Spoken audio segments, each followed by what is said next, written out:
Freaking out, man.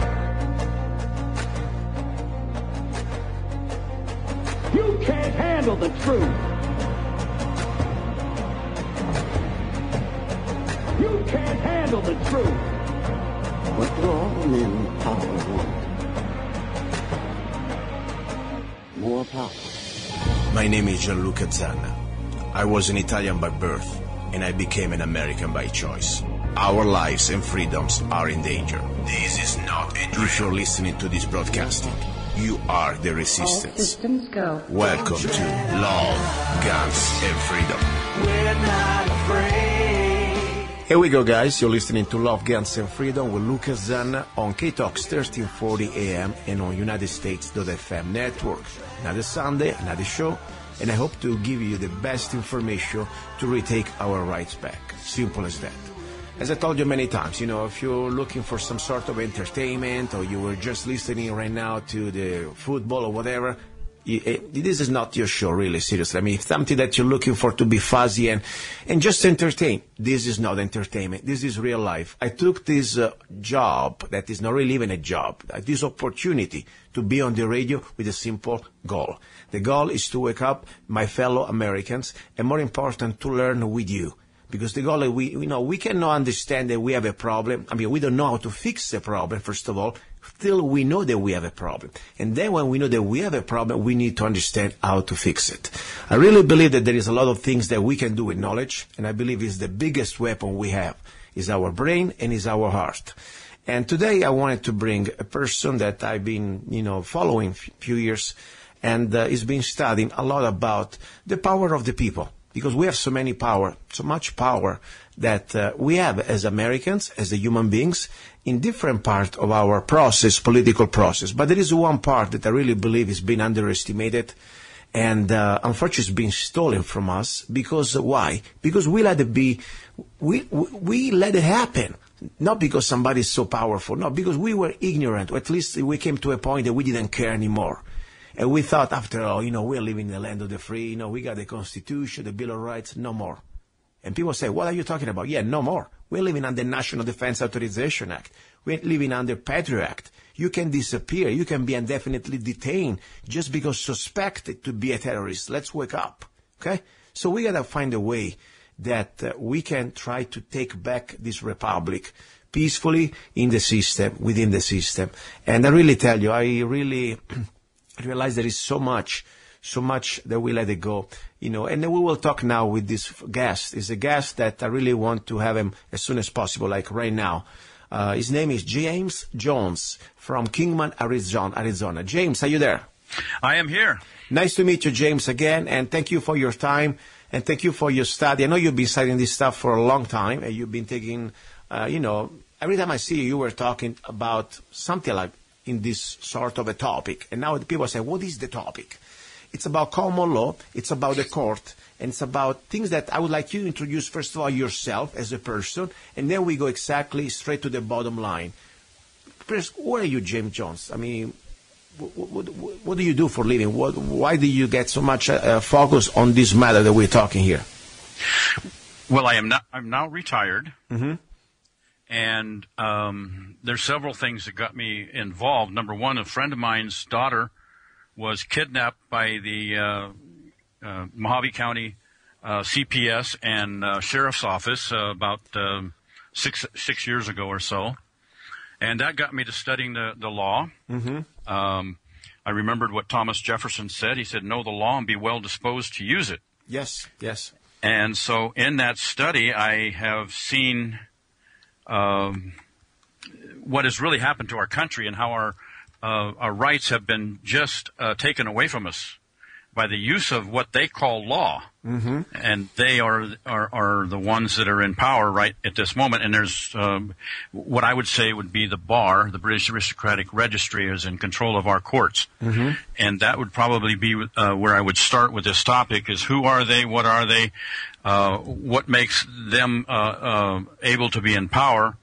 And the only thing that I can say there is we the people have allowed it. Yes. And before we go ahead, 1 second only, because I think I remember also the moment we met. correct me if I'm wrong, because I've been meeting a lot of great people the last few years since I moved to Mojave County. I think we were at the Eagles years ago, probably about 8 years ago, 7 years ago, and you were talking about something about the CPS, your personal family nightmare. I don't want to call it experience, it's a nightmare. I don't know if you remember, but I think I recollect that, something like that. But we met in person a few times, I know that. But anyway, regardless, the point is the CPS is another thing I would like to touch with you. Please enlighten me about this b.a.r, B.a.r. Exactly who are they and what means for us regular people? Well, the b.a.r means the British Aristocratic Registry. Mm-hmm. They are part of the Middle Temple Crown of England. Okay. And they are under the direct control of the international bankers. Okay. They are a private organization. And what are they in our life? You know, because people say, you know, I always try to play devil's advocate. I say, okay, now, we're in America. What do we have to do with England? What has to do now in our lives? Where this b.a.r exactly is infiltrated, in your opinion, and according to facts that you can prove? Well, most of it's on my website. Yes. Let's give your website, please. Give your website, please, ahead. Okay. My website is Jim's Forum, F-O-R-U-M, jimsforum.com. Okay. And people that visit that website can go down to the left side and see what is the b.a.r. Yes, I am here. What is the b.a.r? And in there you're going to see almost everything that I could possibly find about the b.a.r. I still have a couple things that I need to put in there. Mm-hmm. One of it is from the United States Registry that proves that their dues go to Virginia, and from Virginia they go to the Middle Temple Crown.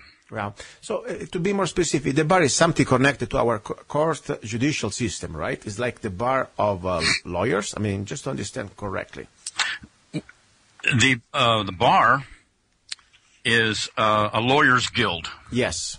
It's like a union. Okay. And that's all it is. Mm-hmm. They have created a monopoly, which is illegal, by the way, through the Sherman Antitrust Act of 1890. Okay. And they are in control and have taken control, usurped the control of our courts. You think every lawyer, you know, because I don't think every lawyer is a bad person, but maybe can be ignorant. But you think every lawyer should be aware of this or is aware of this?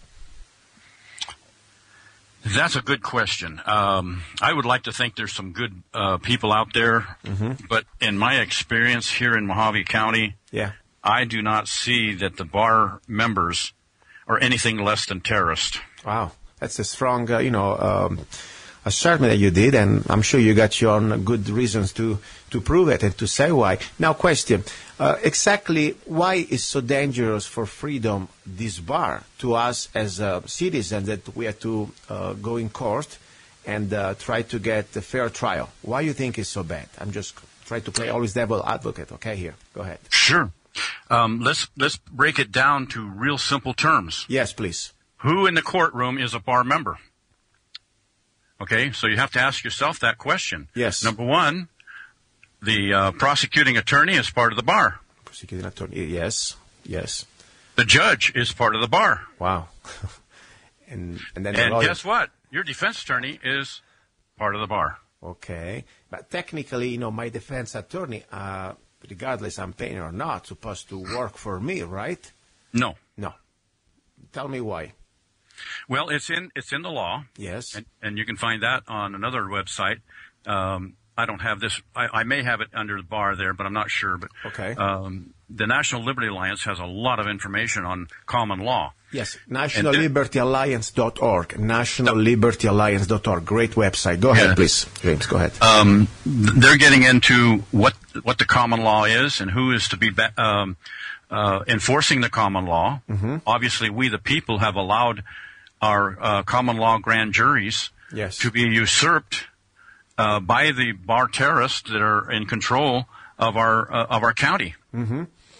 So that would take some understanding and some explaining of, and we can get to that in this conversation. Yes. But the question is how do they get a control of the United States judiciary system? Yes. And what is their loyalty is really the most important thing that we need to focus on. Mm-hmm. And there's something that everyone should always remember. okay, is when we acquiesce. Remember that word, acquiesce. Yes. That means when we don't do anything. Yes. Because maybe we don't know how to do anything, then we just gave them power. Yes. Yes, it's true. It is true. If you do not answer them, if you do not fight back, then you have acquiesce. And silence. It's consent. Silence is acquiescence. Yes, acquiescence. Exactly. And silence on their part, when we ask them a question, is really what they're saying is we're committing fraud. Now, for example, I never really had, I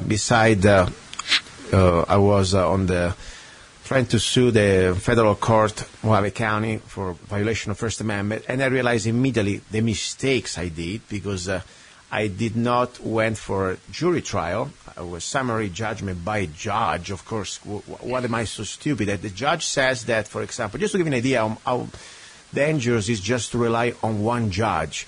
The lawsuit was about freedom of speech, a little flyer that I was trying to pass out on Mojave County in 2009 in the parking lot. The Mojave County was the parking lot, and they had a county ordinance that we cannot pass out political flyer. The flyer was about the voting records of Senator McCain. And guess what? I thought it was pretty much clear. First Amendment, I should pass out every flyer I want. No, the judge said that political flyer was too political. And he decided that, no, you have not the right, at the point becomes a privilege, to pass out. So the point is, you see how scary to have a man in a rope that he can pretty much act like God. And that's why I think it's so important to have still retaining the jury trial. And the problem is, I was going to ask you now, I know that there are misdemeanors, for example, some crimes or whatever, they're misdemeanors.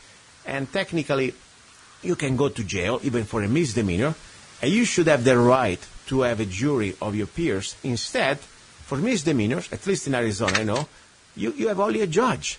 That depends the way he wakes up in the morning. He can send you to jail or can deprive you of your rights. And then we will talk more about the CPS, because that's another type of beast anyway. What do you think about this? How did we get to that point? I mean, we're supposed to have in our Bill of Rights everybody to face a fine or whatever, over $20, we're supposed to have a jury trial of our peers. How did we get now that in Arizona, for example, for a misdemeanor, we don't have any more a jury trial? Because most people have not read the Constitution. Mm-hmm. In my generation, okay, I'm a 60s brat. Okay. To get out of 8th grade into high school, I had to pass a test on the Constitution. Okay. Now, if I passed the 8th grade and didn't pass the test on the Constitution, I didn't go to high school. Wow. Now, that was tough compared to today's standards. Yeah.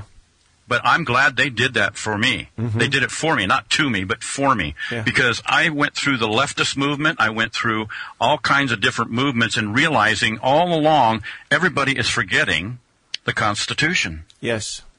And while we're being fraylaid by all of these subject matters, we need to focus on what is the problem. You take your case to a court. Mm-hmm. What are you really doing? Yeah. Okay? What you're doing, and what I'm going to do is I'm going to give you something that is really heavy duty, okay? Go ahead, please. The War Powers Act says that citizens are the enemy of the state. Wow. That's first of all. You're walking into a war zone. Wow. And you're walking into a monopolized, illegal civil court under Roman civil law. Wow. And this is a War Power Act of 1941, just to be sure? I think that's the date. I didn't quote it because I didn't remember it right off my top of my head. But the War Powers Act was changed. There was two of them. 1973.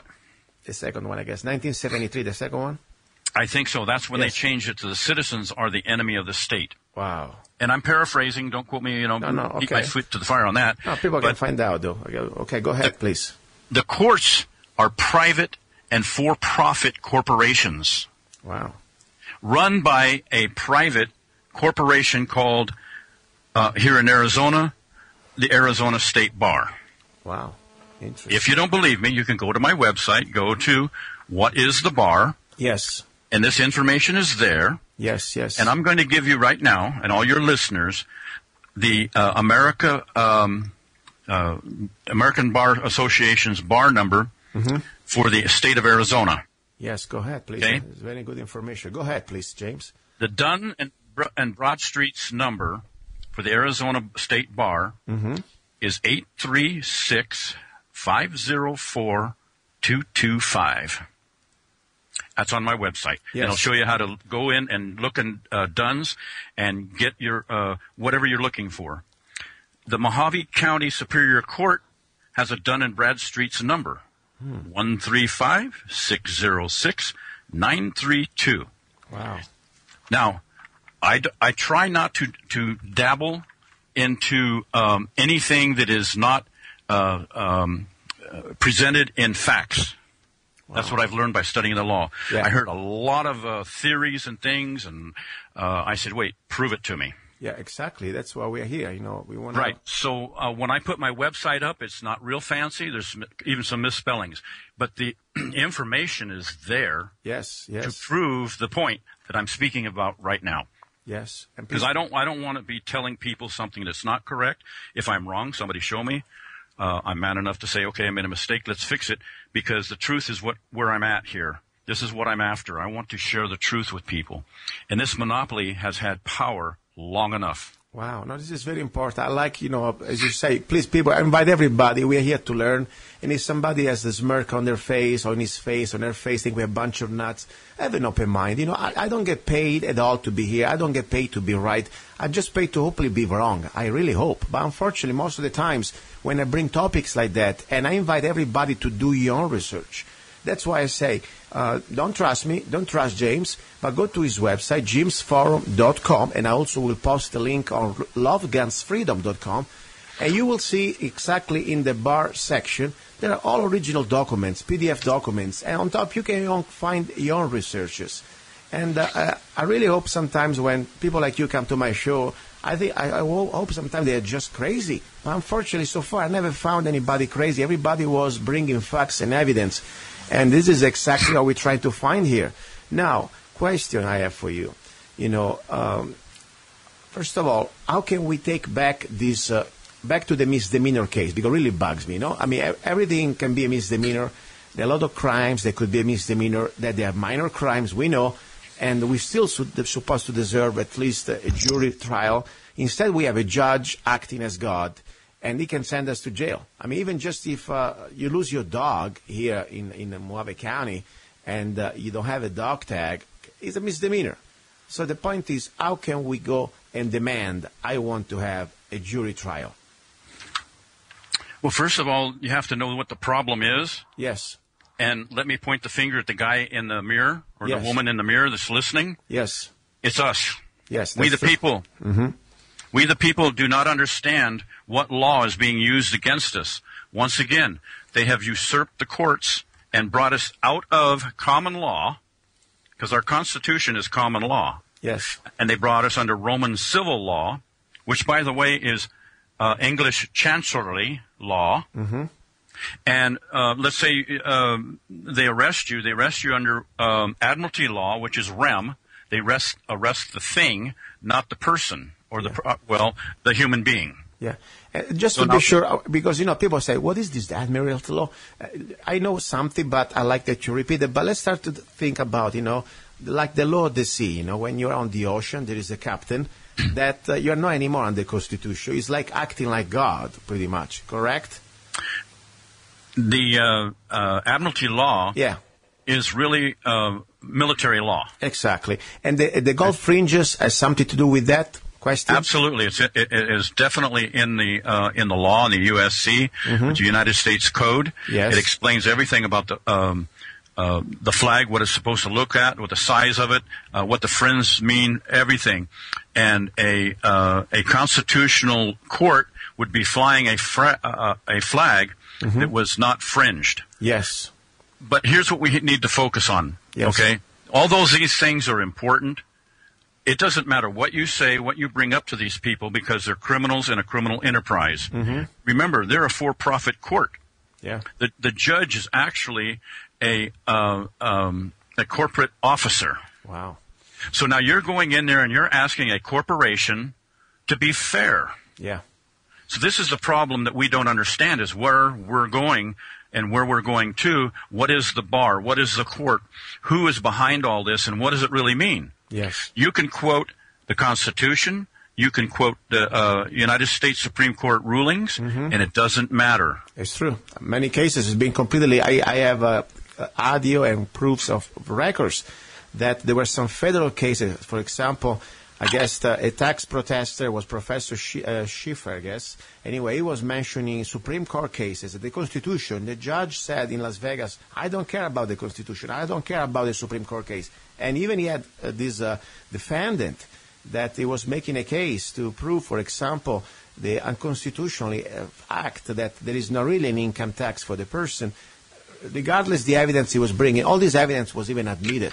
And the Supreme Court cases weren't even admitted. And this judge was blatantly laughing at him. And at the end of the day, this guy is the father of Peter Schiff, and he's spending years in jail, in federal jail. Okay, so that's the point. You're right. So how do we do now to avoid? Because, knowledge is great. I agree. We should all know everything. But meanwhile, we're here, and if we have to be brought in court, how do we defend ourselves? First of all, you have to know who you are. Yeah. What is your status? Okay. And then know what court are you in. Okay. So all courts, unless stipulated otherwise, are bar controlled and controlled by a corporation. Okay. So what I'm really telling you and your listeners, yes, there is no place to go. Wow. There is no justice. It's just us. And that's the b.a.r terrorist. This is my experience. This is what I'm relating to you and your listeners. There's no place to go. When I got a hold of the National Liberty Alliance, yes, they gave me hope, because now they're restoring the power to the grand juries. Okay. Let's explain exactly what is the grand jury. I'm aware of it. I studied a little bit about it, but please give us in few words, simple words, what is the grand jury? The grand jury is to be controlled by we the people. Okay.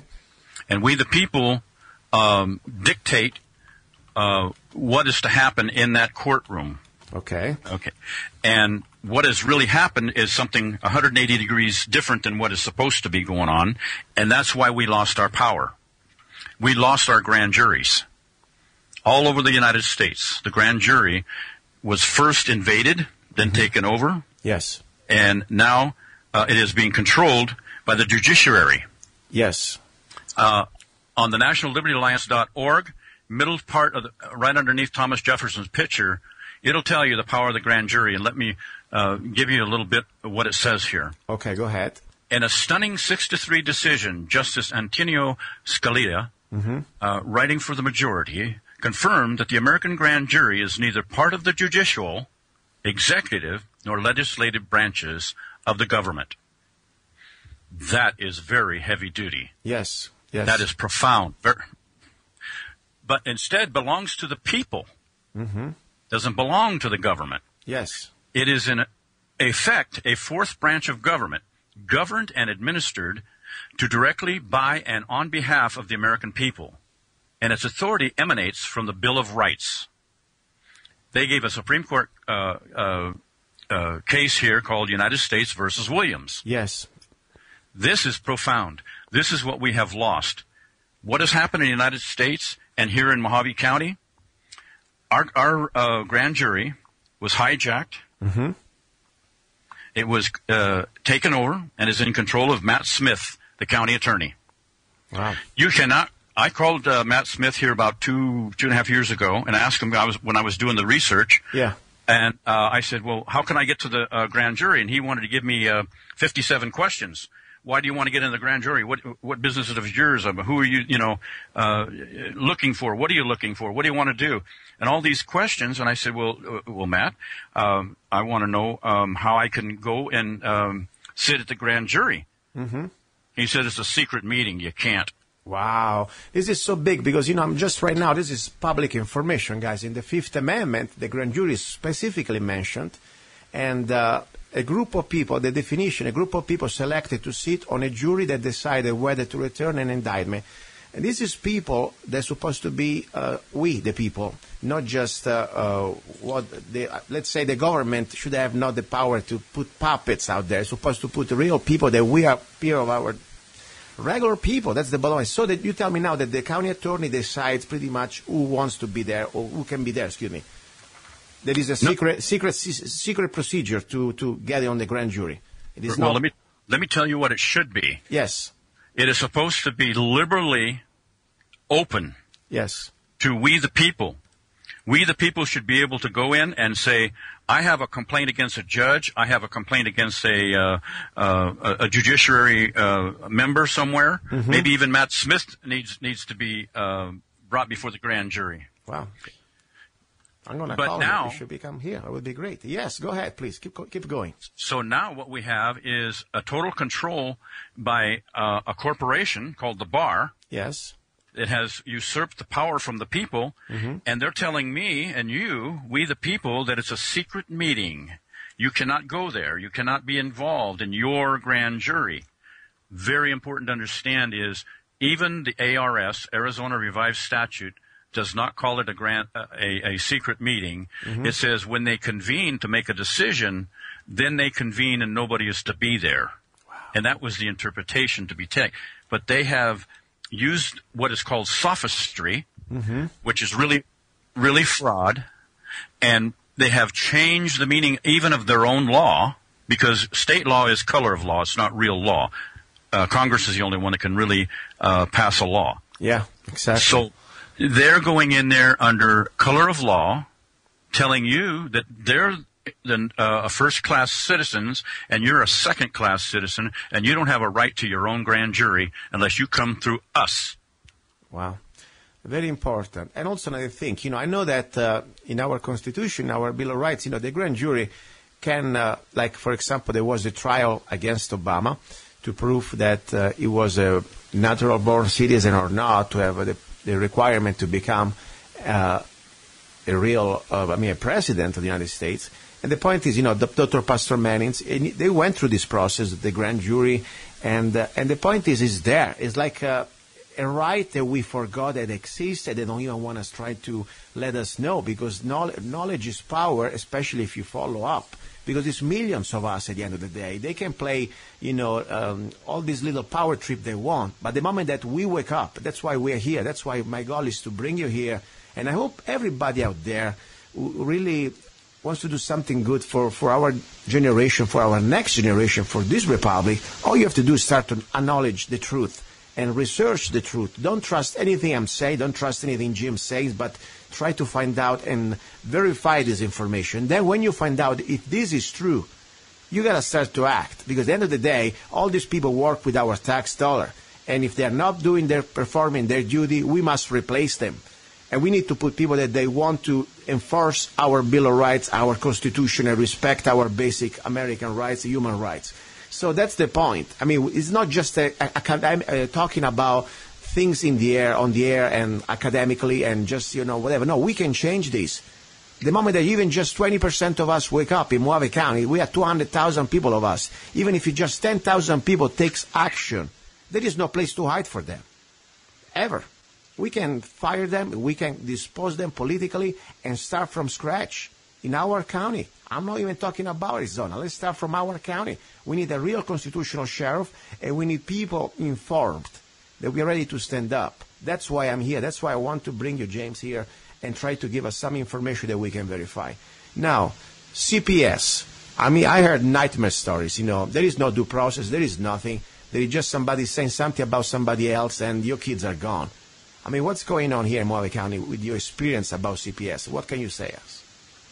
Well, when you first heard from me, yes. I was with a friend of mine that stood up and wanted to bring that about, and he was pretty upset because the county sheriff walked into his house while he was at Walmart. Yes. His girlfriend was there with his little girl, mm-hmm. and he had his mother with him and her other little boy. And when he came back, the place was surrounded by the Mojave County Sheriff and CPS, and while he was gone, the county sheriff knocked on the door when his girlfriend opened the door. Yeah. He pushed his way in. Wow. And she started resisting, and he put her in handcuffs, searched the house, and they took the little girl. Oh, my God. I remember that was probably about 8 years ago or so. I was under Sheriff Tom Sheehan. And, Yes. and I said, as much as I was feeling for you guys, especially for your friend, the meeting was about the day we were talking about the Middleman Group, but still, that was one of the first times, honestly, it brought to my attention because, I always try to put things in my back of my mind and do researches. I even didn't know what was CPS by then. I heard something about it, but I have no idea. And I realized that there is out there a problem that is completely out of control. I mean, these are completely, when you have unlimited power and there is no check and balance, you have tyranny. And that's what we have. I mean, that's why we're supposed to have due process for everything. Everybody's supposed to be innocent until proven guilty. Instead, here, you're guilty immediately without even anything that you can prove back, So, first of all, at this point, the system, how is set up for this CPS? When you go to in front of a judge, do you have even access to bring, let's say, do you even have access to a jury? Let's say you want to be judged, say, I'm innocent. No, you have. Here's what happened to my friend. Yeah, tell me, please. Tell us a little bit more. He brought forth a Supreme Court ruling. Yeah. Telling Judge Wees, that's what I call him. It's Wise. Wise. Because he's a weasel. Okay. And Judge Wees read his brief. It was very well put together. Mm-hmm. This is when we were both learning the law. Yes. He pulls down his glasses and he looks at my friend and he said, Mr. Barker, I'll decide if CPS needs a search warrant or not. Wow. So CPS came without search warrant that time, you want to tell me? No search warrant. Wow. And when we went to the sheriff's office to file a complaint, the desk sergeant came out and told both of us, as I am a witness to what happened with Bill, he said, because Bill asked him, he said, aren't you supposed to have a search warrant? Yeah. Or an arrest warrant? Uh-huh. And he says, no, we don't have to do that. Why? We don't have to have a search warrant. We don't have to have an arrest warrant. Wow. And he says, well, the Supreme Court says so. So I said, well, that's federal. That's federal. So you tell me now in the little Mojave County, we can be acting like a bunch of Nazis. We don't need it anymore. This is so big. You know why they're getting away with this? Because the average person out there or doesn't know or doesn't care because it's not happening to them. That's right. And that's why we got to bring this out so bad. Today, guys, you may say, I don't have children, or my children are grown up, or we don't create problems. If they come there was for problems, guess what? Maybe tomorrow your children, or maybe yourself, you may find yourself in this situation. You may be set up, and they can just come storm at your door, knock the door off, and punch you in the face and put you in handcuffs just because somebody says so. I mean, are we living under a Constitution and Bill of Rights under America, or we are already completely under martial law, even if you don't want to admit it? Because for me, this is martial law. We don't need to wait for the United Nations troops and Red Dawn. This is already Red Dawn. That's right. I mean, seriously, guys, this is so bad. And then one thing I want to say, one thing that's happening this because we've been trained to mind our business and don't even worry about our fellow American next door. The moment that we stand up together, and somebody in the middle of the night starts screaming out there, and you see that something's not right, okay? I mean, I'm not talking about defending somebody that is a lawbreaker, a criminal. I'm talking about like this one. If you come to your door, if you come to my neighbor's door, I see a police or a sheriff, I hope for him and for them that they have a search warrant, right? I mean, not just some funny search warrant, and everything done by the book, due process. The moment that somebody say, we don't need a search warrant, guess what? For me, you're an enemy. Simple as that. I mean, that's right there. You're declaring yourself you are a tyrant. You're against the oath that you took to defend and uphold this Constitution. Okay? And the point is, we don't even need to be violent. We need just to be standing up together. I mean, if the water buffaloes, there is a beautiful video out there. I need to post it again. It's called the water buffaloes attacked by lions, okay? There are thousands of water buffaloes minding their business, having fun in the river, at the river, drinking and eating and merry time. And then you have 4 shrinky, hungry, wannabe boss lions that they start to pick on the smallest of this water buffalo. And for a moment, all the rest of the pack run because they're afraid. Meanwhile, this poor little water buffalo is almost ready to die. There is no match. 4 or 5 lions on his back. Guess what? These water buffaloes, that they are animals. I have more respect for many of these animals because they took the intelligence to say, wait a second, it's one of us. Wait a second. The moment that we realize how much power we have, how many we are, these 4 shrinky little rats dress up as the lions, we're going to make a dinner for us tonight. So they all turn back. It looks like a wave. They surround these water lions, the lions, kick their asses, and the little water buffalo is back with his family. We should learn from these animals. And I'm not even talking about go there and be violent. I'm talking about stand up together, start to show that we are not afraid, point a video camera on their face. If somebody's committing a crime against an American, like a law enforcement is not upholding and the Constitution and is trying to follow in a constitutional order, like, for example, arrest somebody in a search without a search warrant and go in there and be proud of it, we should at least, the minimum, we should put them on YouTube and should stick together. That's really what I want to do. And I hope we're going to get a share of that really means what the Constitution is supposed to be. And the second part, I'm working on another interview that we're going to have candidates. I'm trying to get candidates for the new election here, but that's pretty much my idea because we must find solution. I mean, I remember at the time you were pretty much the only person with your friend trying to help him out. Did you have any support from other Mojave County residents for your friend's situation? How it ended up? Not one of them. Wow. Not anyone, I should say. Could do anything. Remember, we're in a tyrannical court. It's not really a court. It's a private for-profit corporation monopolized by the b.a.r. Yeah. So anything that we can do, okay, and somebody out there wants to do something, and they want because something has to be done, yeah. And we can all do it peacefully. Yes. Okay, and the National Liberty Alliance has already established a national common law grand jury. Okay. And they want to go all the way down to the county. We need 25 people here in Mojave County. Okay. And by joining and getting involved, getting educated, you can become one of the committeemen. Okay. So you can start out by becoming a court observer, going in and seeing for yourself the tyranny that's going on. If you don't believe what I say, go sit in Judd Khan's courtroom. Wow. You bring some names. I really think it's important. At least especially for people that they do not believe this, I say, hey, let's get this as a challenge. The things that James is talking is not afraid to bring out names and last names. Let's verify with your own eyes. I'm telling you, this stuff must be verified. And I really think we're talking about something that is so important because we're talking about retaking our liberties. We don't need to go to Washington. We need to start from our little Mojave County or wherever county you are. Because that's where tyranny starts to flourish.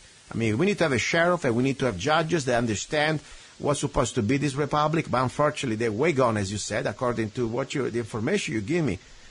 Being part of this b.a.r. organization, it's almost no hope. I still hope that there are still some good human beings among these judges and lawyers that before even they think about the oath to the b.a.r.s, by the way, I was reading about this special secret oath to the b.a.r., and then you can tell me a little bit more about that. They can remember the oath to the Constitution and Bill of Rights, but more important as the oath of Americans to never put in under tyranny other Americans or other human beings. That's for me. I don't even need to have any oath. I mean, this is talking about pure tyranny, this one. Now, what happened with your friend? He was able to get back his family together, his little girl? I mean, how ended up all this nightmare? There wasn't any kind of complaint filed against him. Yeah. And he was investigated by the Mojave County Sheriff's Department for any criminal wrongdoing, and nothing came up. Wow. Nothing criminal. He did nothing. Oh, my God. What we found out is somebody called a hotline a couple of weeks before his daughter was kidnapped. Yeah. And said that he was treating his daughter bad. Oh, my God. This is so important. Guys, listen to me, By the way, you're not the only case. I had other guests in the last few months, talking about CPS. I mean, think about it. All they need is a phone call. Anonymous. That's it. Wow. And now, how old is this daughter? Where is this daughter? I mean, what happened to her? She's about about 11 or 12 years old now. Yes. And she's been with a relative all this time. Yeah. Because when they kidnapped her, they adopted her out. Yeah. And what we found in the documents and our research was that Arizona gets $240,000 for every child that they get adopted out. This All is, about money. Yeah, no, I heard that. This is like a money machine, and Yep. and they put them It's- also on mental drugs, and it's like just a number. Like, the private jail, they need to fill it up, and that's why they find always the lobbyists or these private jail corporations try to create more laws to put you in jail even if you don't cut your grass, okay? I mean, that's the bottom line. But This is human trafficking. yes, no, I believe. Seriously, guys, now I want to say something to you, all the people that they're kind of skeptical. If we can prove that, and this is very provable, there are many cases out there, just go on Google and you will see how many cases come down, that just because somebody on an anonymous tip or a tip, remember, I guess the violation of every due process, okay? We're supposed to have proofs, and we're supposed to have two sworn testimony, and we're supposed to have a search warrant and everything else. And then you don't even have the opportunity to defend yourself with a jury, with somebody that is not just the judge and the executioner. I mean, this is like tomorrow you go in front of the mafia and they say, yeah, we're going to give you a chance to defend yourself. I mean, why start to dig your hole? Because you're going to get shot anyway. I mean, this is so serious. What if tomorrow could happen to your son or to your daughter or to yourself? I mean, this is, for me, it's freaky. Because we are living, it's like a complete nightmare that could happen anytime to any one of us. And if it's not because you have like a child with a CPS, could happen with anything else at this point. I mean, seriously. So his father is still okay. I mean, I'm sure he has a nightmare of a life. I mean, he missed the most beautiful part of the years of this little child. How is he coping with that? What is he doing? It's very hard for him. Very, very hard. He doesn't believe anything can ever change what is happening. He is so discouraged and so negative right now that I talk to him every once in a while. Yeah. He's in depression. Yeah, I don't blame him. What else could he do? Yeah, I mean, we have to understand what the problem is. Yeah. The problem is we the people do not have control of our common law grand juries. Yeah. You see, we could have stopped this kind of malarkey if we were in control of the grand jury. Yeah. We could go before the grand jury, make a complaint, and say, look, they have violated my due process. They have violated the Constitution or this or that. Bring the evidence, and they could stop it. But we are not in control. Yeah. So the duty of the common law grand jury is to stop this kind of stuff. And we, the people, have usurped the power. Have been to the county attorneys. So the county attorney is the one that has to be dealt with, and the only one that can do that is our sheriff. I agree. And, unfortunately, so far, I tell you, as much as I tried to work with the past Sheriff Sheen, I realized it was a big disappointment for me. Double talk, and all this happened under his watch. I don't like to talk bad about people that are not yet present, but I talked to him about this in his presence. I talked to him when I remember. I mean, different situation, but same story. We are living under tyranny, and, we don't need to be Supreme Court. We don't need to be lawyers. We don't need to be judges. If I am not disturbing the peace, I was just trying to pass in 2009 with other fellow Americans in Mojave County a little flyer with the voting records of Senator McCain, and I was even calling names. I should have called him names. It wouldn't make any difference. It's still under my First Amendment. But still, I just his voting records. And the sheriff, I said, Sheriff Sheener, why they want to tell me that I need to stop and desist, otherwise they will arrest me? That was according to Buster Johnson, supervisor, said, you got to stop. And he sent me the private guard, because if true, we're under a corporation, and that's a fact. Supposed to be public land, that's not even anymore public land. So the bottom line, the sheriff was in the parking lot with me, and he was smiling, saying, I don't know, Luca. I said, which law am I breaking? And I was being sarcastic. The First Amendment is pretty clear. And also the basic laws of the state of Arizona about freedom of speech is pretty clear. So that's the bottom line. Even Arizona Constitution spell it out, the First Amendment. But the point is, right there, I lost faith in him. Not faith. I don't have faith in a man. He's not God. I lost trust as a public servant. I realized I wasn't any more than a politician. Now, our job is try to start to look for a real sheriff who is going to be able to not be a clown and not just be part of the club, but stand for the Constitution, stand for the people. Now, did you have any personal nightmare experience going to court for yourself, realizing all these things we're talking about, beside your friend's nightmare with the CPS? Personally, I have had some real nightmares, but what I'd really like to focus on right at this minute is the sheriff, because that subject is what's going to solve a lot of problems. Yes. The sheriffs today believe the judiciary control them. Mm-hmm. That's how ignorant the sheriffs are. Yeah. They don't understand that they are number one representative of this county. They can stop foreclosures. They can stop illegal child kidnapping. Yes. They can stop a lot of this malarkey that's going on in the courts. Yeah. They can even bring a judge before the grand jury. Yeah, it's true. It is true. It is true. It is true. They have to understand the power that they have, and our present sheriff is one of them that doesn't understand it, and the two that are running, I'll guarantee you, don't understand who they are and what they can do as a sheriff. But we can ask them questions. You know, I'm going to have, hopefully, this lady that I met when she was working for the sheriff's office, Mrs. Merriman, on the show. And I will ask her questions, of course. And I hope you guys can ask her questions and put them on record, okay? And I don't want to say bad or good to anybody, because I want to give everybody the opportunity to prove themselves, and more important, maybe we may be surprised. I don't know. I know that so far, unfortunately, people like Sheriff Mack, they're really few. You can count them probably on the first three fingers of your left hand, but still, I must have hope that we can find still other people like Sheriff Mack out there. I'm sure you're familiar with Sheriff Mack, right? Correct? Oh, yes. Very good. We need to create more Sheriff Macks, and this is what I have done. Yes. I sent a writ of mandamus to the sheriff, okay, that the National Liberty Alliance had put together. I emailed it to him so he would be aware of what his duties are. Those of people that are listening right now need to go to the National Liberty Alliance, go a little ways down under the first video where it says the line in the sand. Yes. And that's where it's at. The writ of mandamus is what I sent to him. And over on the right side is a common law handbook. Yes. It's for jurors, sheriffs, bailiffs, and justices.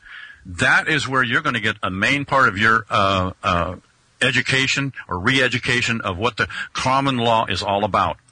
I think that this should be sent to the sheriff. I haven't sent it to him as of yet. I sent him another paper concerning the judges. And what his role is in this is because not everybody that's in law has been taught the common law. They have been told by the b.a.r terrorist that they are in control, and that's all there is to it. You take your orders from the judge. Yeah. Wrong answer. Wrong answer. The sheriff tells the judges and the county attorneys where the cow ate the cabbage. This is where the line is drawn, right here. The sheriff can arrest even the President of the United States if he breaks the law in this county. Yes, I agree. This is true. And the people, they may laugh at all this, go to doing your research. I mean, if you believe that we're supposed to live is still in a constitutional republic where the law of the land is the Constitution, Bill of Rights, it's all there. If you believe that we just believe we're supposed to live under corporate laws, that's another story. You know, be a good slave and be happy about it. Now, talking about something that I really know many nightmare stories, people, activists out there, they were trying to inform the jurors, that the jury has the power not just to judge the people, but also to judge the law. Is that true or not? That's called jury nullification, and yes, that you'll find in the Common Law Handbook. It's on the right side of the National Liberty Alliance.org's, right across from where the CPS is talking about. You get this little pamphlet out, and a booklet, and you're going to start seeing what power we the people really have. We don't know that we don't that we have power, so we think that we are slaves, and we think like slaves, and we act like slaves. Yes, yes, and I want to play always devil's advocate, but we're supposed to be a country under the rule of law. So if the law says so, we gotta follow the law. What you gonna do there? I gave you my answer later, but please go ahead and rebuke me that. Okay. What law are you talking about? In general, the law says that right now you're forced to pay for health care. Otherwise, if you cannot afford health care, we're going to fine you. We're going to also make you pay for a fine. And if you can afford the fine, probably we're all going to take your house because the law says so. Example. Once again, here we are in Roman civil law, and we belong in common law. Yeah. So we're under Roman civil law, or the law of England became chancellery law, and we have been taken mentally out of service, you might say, and put into a neutral zone, and saying, well, here's the bar that's in control. Yeah. The judge wears the priest of Molech's robe. He's a magician, and he tells you everything because he knows it more than you. Yeah. You're just a peon. You're a second-class citizen. You're not a bar member, so you can't know the law. And also another thing I would like to remind to the listeners, because I've been sometimes, I don't even try to waste my time to people that believe the Obamacare, we must follow it. Because at this point, I say something. If you really believe that 5 or 6 men, in a black robe, they're acting like God, and they can be, by the way, men, they can be corrupt. I don't care if you're a judge or not, you're a human being, okay? So you can vote out. But the point in the past, if you really believe we're supposed to follow every law, we know very well the Supreme Court, there was a case, I forgot it now, but I have it down, they said that this slavery was lawful. During the history of this country, the law said that slavery was lawful. There was also a law that Rosa Parks supposed to go in the back of the truck. I mean, there was a law that Hitler, with Congress in Germany, whatever, the parliament, they passed that, some people must be put in the camps. Guess what? That's the same situation. It's happening here, law enforcement. You're supposed not to be a law enforcement. You're supposed to be a peace officer and upholding the Constitution, the Bill of Rights, and the state constitution. And now, tomorrow, they can't tell you anymore, you must follow the law. The first law is the law of the land. If somebody say, go out there and arrest somebody, wait a second. If I was a peace officer, I would say, wait a second, I want to see a search warrant. I want to see everything due process. I'm not just a Gestapo, okay? That's the bottom line. So they're going to tell you now that we are a country under, because it's good for them, under the rule of law. Guess what? Let's be sure these laws, they are not ungodly, and if you don't believe in God, let's put it this way, they are not just evil against the Bill of Rights, against the Constitution. That's the bottom line. Because now really it's going to be a law. And just because the judge says so, it becomes a law. And you're right, they're acting like God. Wow, this is scary. Now, time is getting short. I want to give you the floor, 2 minutes, whatever you want to say, and then I got to sum it up, because I can't believe it, we went through an hour almost. Oh, yeah, it is fast. What you're thinking about is a Supreme Court ruling that says any law that is repugnant to the Constitution is not law. That's what they said one time, and now they're completely just laughing at everything because, they can pass laws. I mean, think about the Obamacare, They don't care that you have any more. You are treated like a slave. They think now just because they say so, you are a slave, But it's true. We had a moment that even the Supreme Court understood that every law against the Constitution is a null and void. But also there was a point, for example, that during the time of the slavery, the Supreme Court, there was a specific case where they declared that slavery was lawful. So my point was, what if you were at that point a sheriff, or if you were a policeman, or whatever you were, and you were thinking about, I need to enforce this law. I mean, as a human being, you must understand one day you must face that decision. Not just because the Supreme Court says so means that you have to follow it. Because even the slavery was lawful, and I say at that point, I don't care that it's lawful according to their laws. I'm not going to enforce that law. Same story when I have to face evil. If I am a peace officer and I see that there is a law that completely goes against the principle of the Declaration of Independence and the Bill of Rights, guess what? I'm not going to enforce that law. I don't care what the Supreme Court says. This is just me speaking, of course, and I hope other people like me, other sheriffs, they would, other sheriffs, I'm not a sheriff, but I hope sheriff out there will think the same. Now, if people can reach you out, want to learn more, give them again, please, your website or any way they can reach you, please. They can reach me through email, through Who's Law, WHOSLAW, that's Who's Law, at gmail.com. Okay. Who's Law at gmail.com. For those who don't have a computer or can't get any email, you can call my voicemail at 928-275-2439. That's 928-275-2439. Very good. I would like to send an addendum here. Everybody that you mentioned, from county attorney, Matt Smith, or judges, I welcome everybody here, seriously. I'm not here to be right. I'm here to offer a forum that we can talk freely about everything. And I hope, especially when things they are confusing, come here and clarify it. Maybe James is wrong. Maybe I am wrong. I want to have everybody, and I will try to send an email directly to at least County Attorney Matt Smith, maybe to have a little conversation about what we think about these topics, like the grand jury and everything like that. So this is more important than everything else. I don't want that people think that we are just talking about between ourselves and it's a club. No, this is an open forum for everybody, especially for people who disagree with us. So that's the bottom line. At the same time, I want to say, James, I really appreciate you being so consistent all these years. Try to educate yourself and share this information with others. And, I've been around, back and forth. I see you almost everywhere, different meetings. But finally, I took the time to study about things that you've been, sometimes I just heard keywords, back and forth. And you did also open myself to learn more about this. And I appreciate, your work here. And I want to say everybody out there, guys, please, this is the purpose of the show.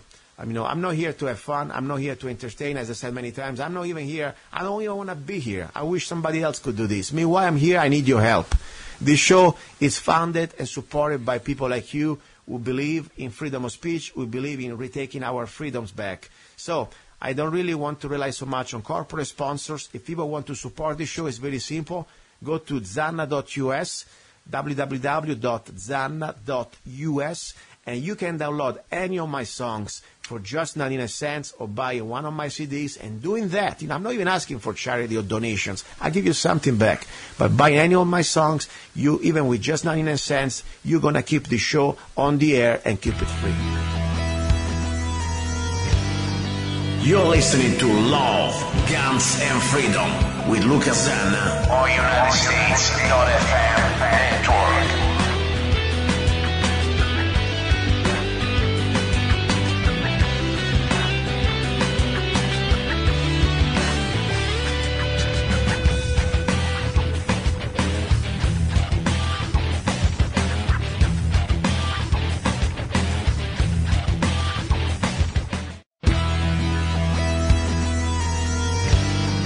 You're listening to Love, Guns, and Freedom with Lucas Zanna on United States.fm network. Here we go, guys. This is Lucas Zanna. You're listening to Love, Guns, and Freedom on K-Talks 1340 AM and also on United States.fm network. As you know, this is the hour about guns, okay? We talk about pretty much everything from training, products, ideas, prices. As you know, when I bring you people here, I don't even bring you sponsors, really. I try to bring you information that I really think can help you out in making more educated decisions, or when you buy a product, or when you buy a gun, or even just to learn. Simple as that. I would like that every one of you has the most important and solid information out there, and then you can decide. Now, just a few days ago, exactly last week, it came to my attention, somebody sent me a link of a product, of a brand of ammunition. That was kind of interesting because this ammunition was about pretty much drone munition. Now, I don't know anything about it, I must tell you. The brand, the company that supposedly does this product, and I will ask right now soon to the CEO. It's called Snake River Shooting Products. Okay, but I want to learn. I'm here to learn. I want to find out if this product is really something that worth to look into it. Maybe just a great marketing idea. Don't get me wrong. That would be great enough for me. And maybe we have also a little talk about guns. And just to let you know, guys, his name is Casey Betzold. Hope I pronounced the name right. Casey, are you there? I'm here. Nice to meet you, Casey, and thank you for your time. I know you're a busy guy. Give us a little bit, first of all, I want to be sure I got it down right. What is the company you represent and you are we're talking today? What is the company? The company is Snake River Shooting Products. First of all, thanks for having me on the show. I appreciate it. You're welcome. Thank you. The company you said is Snake River Shooting Products. That's correct. And one of our brands of ammunition is drone munition, which we have for use with drones. So, perfect. You're the president, correct? I never assume. I want to be sure. I am, yes. Perfect. So where is located this company? I like American's company, especially when it comes to guns and ammunition. Where are you located? The company is located in Emmett, Idaho, just outside the capital city of Boise. Okay, great. So this is an American company. And what do? You produce, let me be sure I got it right, ammunition and also some other products besides ammunition? Most of it's ammunition products. We're partnered with companies for some other things, but what we produce is ammunition. We produce the Team Never Quit line of ammunition partnered with Luttrell, of the Lone Survivor from the movie that came out a couple years ago. Okay. And so that's a big project that we have going on, and then drone munition, brand new project that we have going on as well. Perfect. I must be honest. This is the first time I heard about your company. I'm very glad because I'm here to learn. That's one of the things I like about this show. It gives me the opportunity to learn a lot about the industry also. And I like to hear there are always, or at least hopefully, there are new companies like yours producing locally ammunition that we need so much. I watched some of the videos. It seems like you have a very good quality product. They are not just some general target ammunition. It seems like you got very good stuff. Now, specifically, what really brought my attention was this drone munition. And I want to make a premise here. I know you put also in your email, and I want to be sure everybody got it down. When you see something flying over your yard, before you start to shoot it down, always think about the safety of the neighbors, and more important, also think about your state and local laws, okay? I'm not telling you here because you have you have a drone ammunition allows you to shoot everything flies over your roof. So just be sure. That's something that we want to remind. But Casey, tell us a little bit about the specific round for shotgun, if I understand. Why is it so specific and why is it so unique? And why should we consider to buy it? Well, what we did, Luca, with the initial thought process of the product, what we were thinking about, we were sitting with a company that is working on aerial targets. And they're based here in the western United States, and we were at SHOT Show in January in Las Vegas, and they have controlled aerial targets. So they fly them and control them around. Mm-hmm. They're meant to be fired at, and they fly them around a range, and it's a new type of target shooting. And there's also a more serious component of it too, as far as training aspects goes for specialized military training as well. So they have ground targets, air targets. They have a bunch of different things that they have going on. Specifically with the air targets, they had come to us and asked us if we could build a specialized shot shell of a specific weight and their length and so on and so forth for use in shotguns for shooting the aerial targets. And so as we put that concept together, we looked at different names for the product, and one of the names we came up with was drone munition. And the reason for the concept as we created the product, the reason we liked it is one, there's a market for it with the targets, with the aerial targets, and two, the drones are in the news probably, as you know, and see and hear all the time, almost every single day with something going on with drones. Sometimes some of the stories are positive, but most of them are negative for misuse of the product. Flying close to airports, flying over the top of burning fires on the freeway and impeding firemen, flying over up here where I live. They've been flying over the top of forest fires and making it difficult for aircraft to get in and drop fire retardant and fight the fires.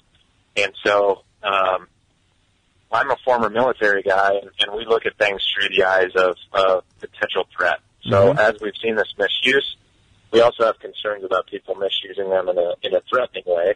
Obviously, impeding firemen's work and that sort of thing is dangerous and frustrating. But we're more concerned with people strapping things onto the drone. So what they're doing right now is cameras.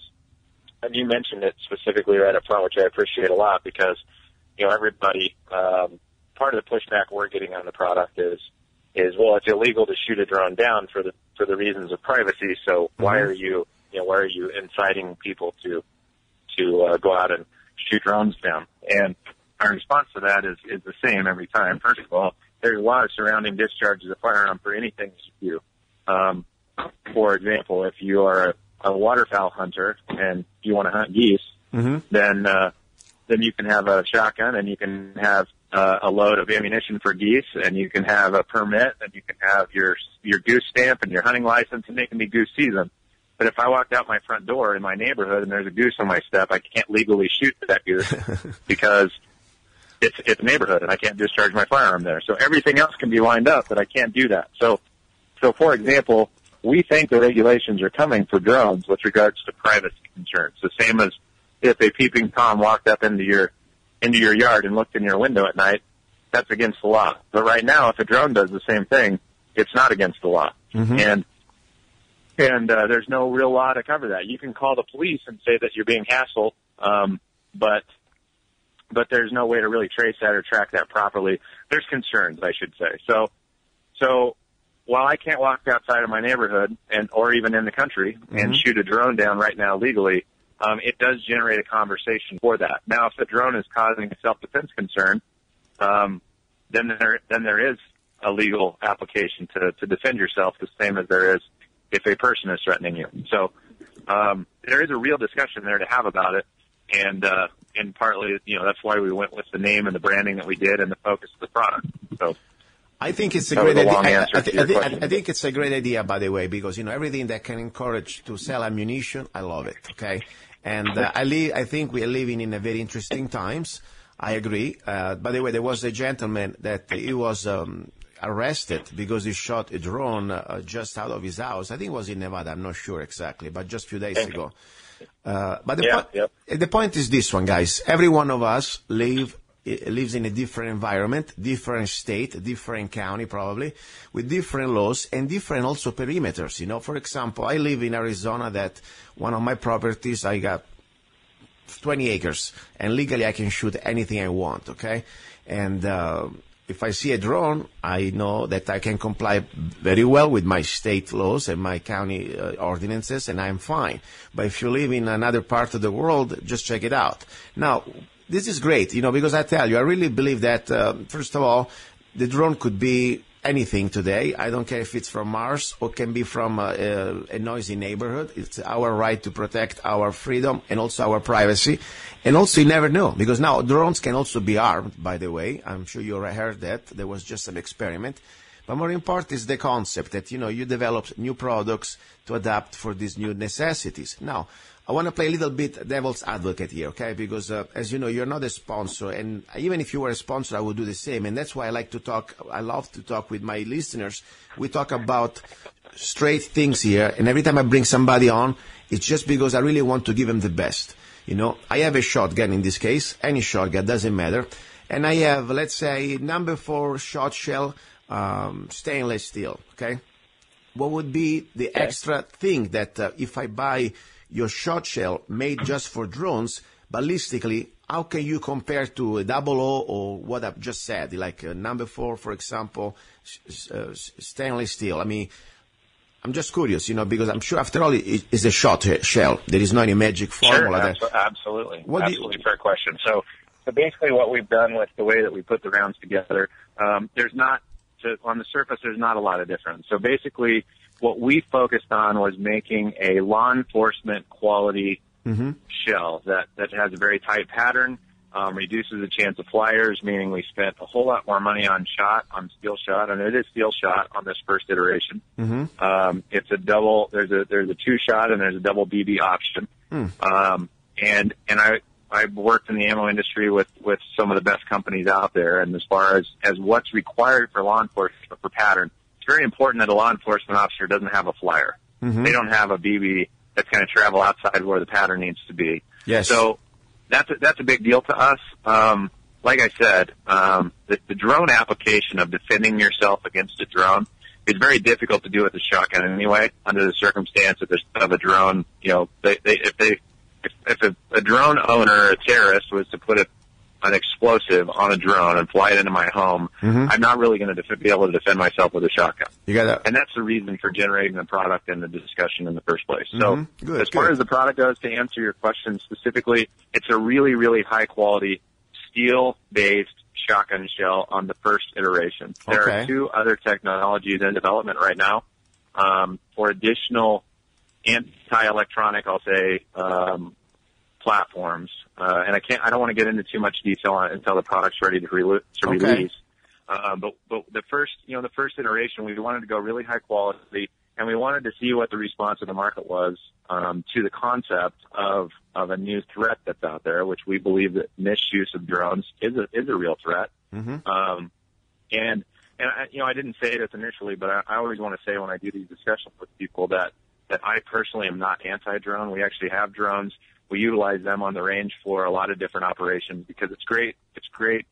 It generates great video footage. Mm-hmm. It gives you a really great perspective of range applications and product testing. See, I love drones too. So, my own drones. I have drones too that took video and photos of my own property, my own animals. But they're great. They're absolutely great. Really cool technology, and we like them a lot.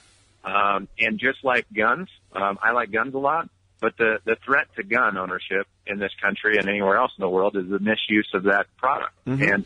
And the same is true for drones. The biggest threat to drones is the misuse of drones. Exactly. Like everything, it's the person behind the drone. You can have a drone and have fun and enjoy your freedom to use it and also have a lot of practical purposes. But at the same time, there is a point that everybody should understand the respecting each other's rights and limitations. I mean, I wouldn't like to snoop with my drone, to my next ranch owner when she goes in a swimming pool naked. Okay, I mean that's not my business. So that's the bottom line. Okay, so that's the point, guys. But I think it's a great idea. I really like it, and I'm quite. By the way, if you go to the website, you have a beautiful website, guys. It's snakeRiverShootingProducts.com, and I will post the link on today's show. It's more than just the drone munitions. They also have different calibers that they are from 7.62 by 51. I see also some 50 BMG, 338 Lapua mag. I mean, there is a lot of great stuff. 223. It seems all very great quality stuff. I mean, I don't know prices yet, but it seems like it's very good quality, made for professionals use. Now, just to have an idea, because I like also to share prices here. An average box of this drone munition. First of all, how many come in a box and how much? So the easiest way to explain that is they're close to $1 around at retail. It's up to the dealer to charge what they're going to charge. Okay. For the rounds, obviously, because we don't sell direct to the consumer. We sell to our customer base. So Lucky Gunner, LuckyGunner.com carries the products now. Mm-hmm. A partner of ours, Axelson Tactical, is a distributor and distributing those products as well. You can find them on their website. We've got several more dealers in process of setting up now that you'll start to see on their website soon. So the product is moving well. There's a lot of interest in the concept, mm-hmm. from anywhere from it's funny and we think it's hilarious and we'd like to have a box to we're really serious about it, or to we just want to test it out and see how it does on targets and other things.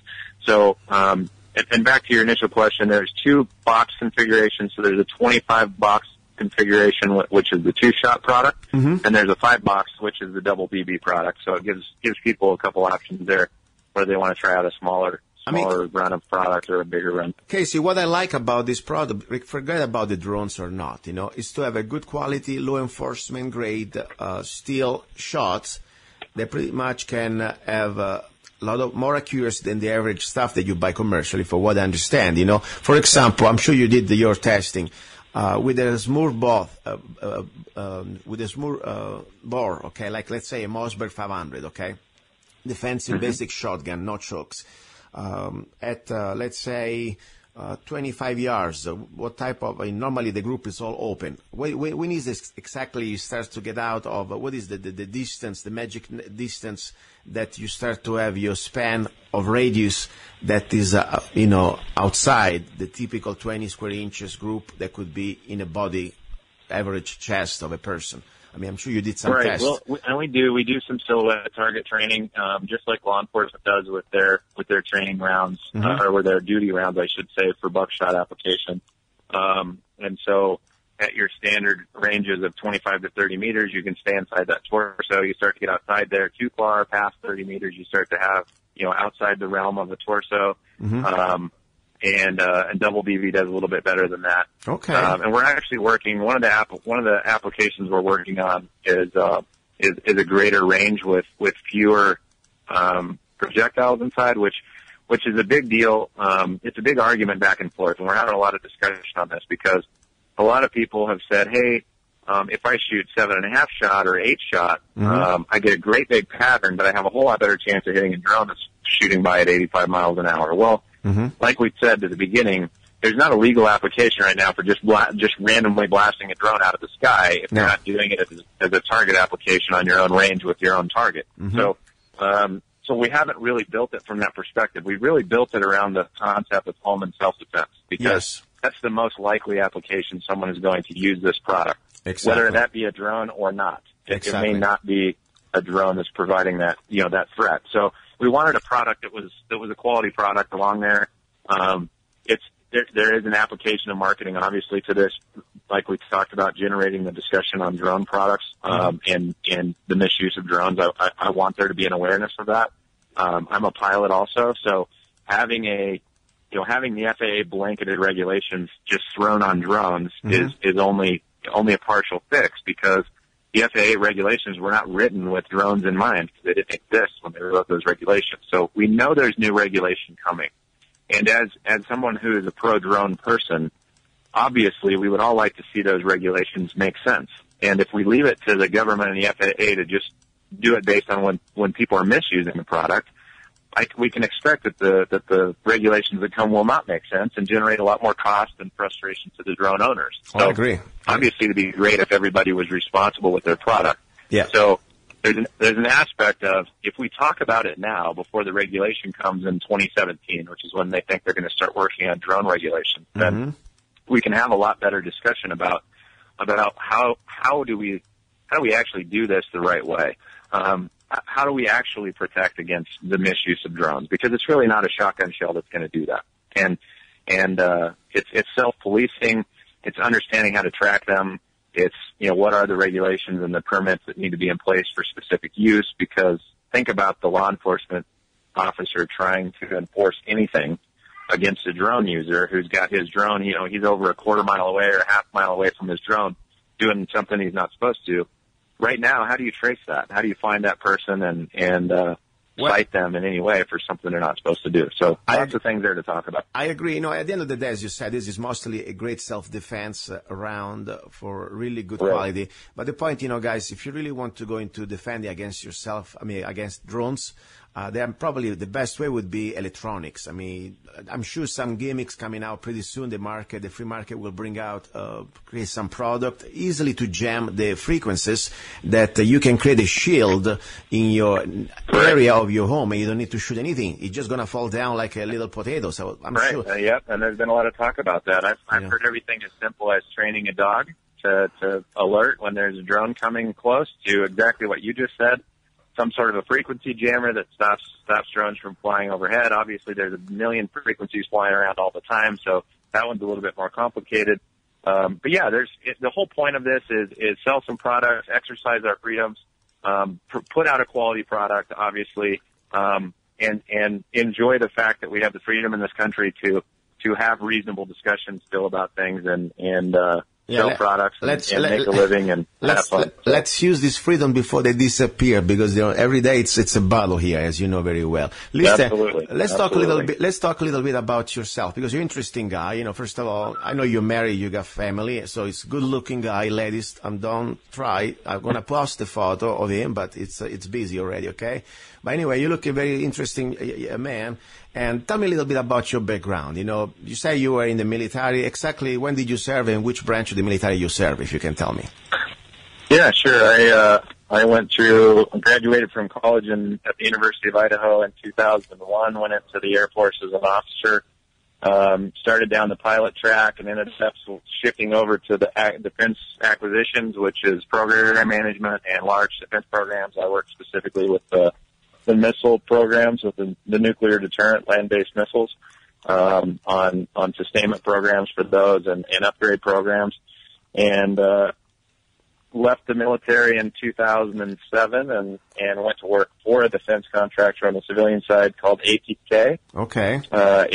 ATK, as people know better in this industry, owned Federal and TCI and Spear and Blackhawk and a lot of the big names in the sporting industry. Okay. And I worked on the international sales aspect on the side of the sporting group, which is what they called it. ATK now has separated, and that new company is now called Vista Outdoors. They still have those great brands tied up with them. Great company, build great products. And then I left there at some point. I went to work for Beretta, which you probably know well, being an Italian company, and worked for them for about a year and a half while we worked on getting Snake River shooting products up and going, and yeah, it's been a fun ride in the industry. I've been in the industry about now, if I can say, almost 8 to 10 years. You created your own company right now, correct? This is your company. Yeah, we're about 4 years in. Perfect. This is exciting. I like to see, young men and start from working for corporate America, and then you start to create your own identity. This is exciting. I love this. Now, you mentioned Beretta. It's funny because the first gun I remember, my little memories when I was in Italy, I was a child, and normally in Italy you don't see guns because it's not like here. There is no Second Amendment.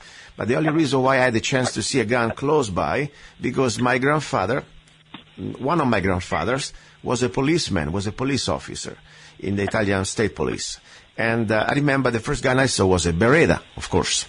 I had also had to shoot a couple of times, but really never really had a chance to appreciate it the way I wanted to. And then I came to America, of course, years ago, and I started to get into guns, and I really enjoy guns. And then I started to choose my own gun, okay? I always say, try to train with one gun, because at least the way I choose to do it. I love to have several guns, but at the end of the day, I train with one gun. I pick my gun, it's my Glock 17, or at least the Glock platform. And I feel a little guilty now, because in all these years that I've been going through so many guns, I never really own a Beretta 92, and I have a lot of stuff, but I need to buy one now. Now, as I said at the beginning of the show is, I don't try to push anything. I just want to have solid, real information for people to make accurate decisions, okay? So, you've been working for Beretta, now you don't work anymore, so it's even better. You're not even trying to pimp your products, okay?